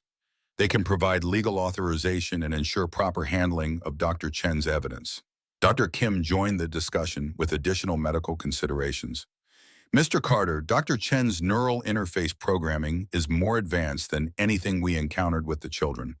Extraction procedures will be extremely complex and dangerous. Logan processed the information while watching Max continue his robot designs.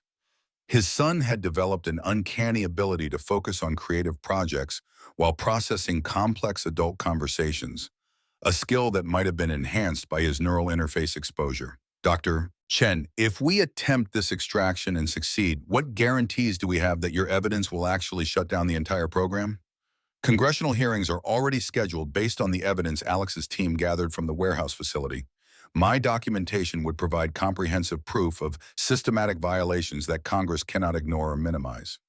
And if the extraction fails, Herodnamics completes my neural interface upgrade, eliminating the last independent witness to their illegal activities. They relocate their operations to international facilities and continue developing neural interface technology for intelligence and military applications. Logan understood the stakes. Success could protect thousands of children from exploitation. Failure would eliminate their best source of evidence while potentially exposing Max to additional dangers. Max suddenly looked up from his sketching with an expression of intense concentration. Dad, I think I have an idea that could help Dr. Chen escape. What kind of idea, buddy? Max showed Logan his latest robot design, a sophisticated infiltration system with stealth capabilities, electronic warfare functions, and extraction protocols specifically designed for rescuing people from secure facilities.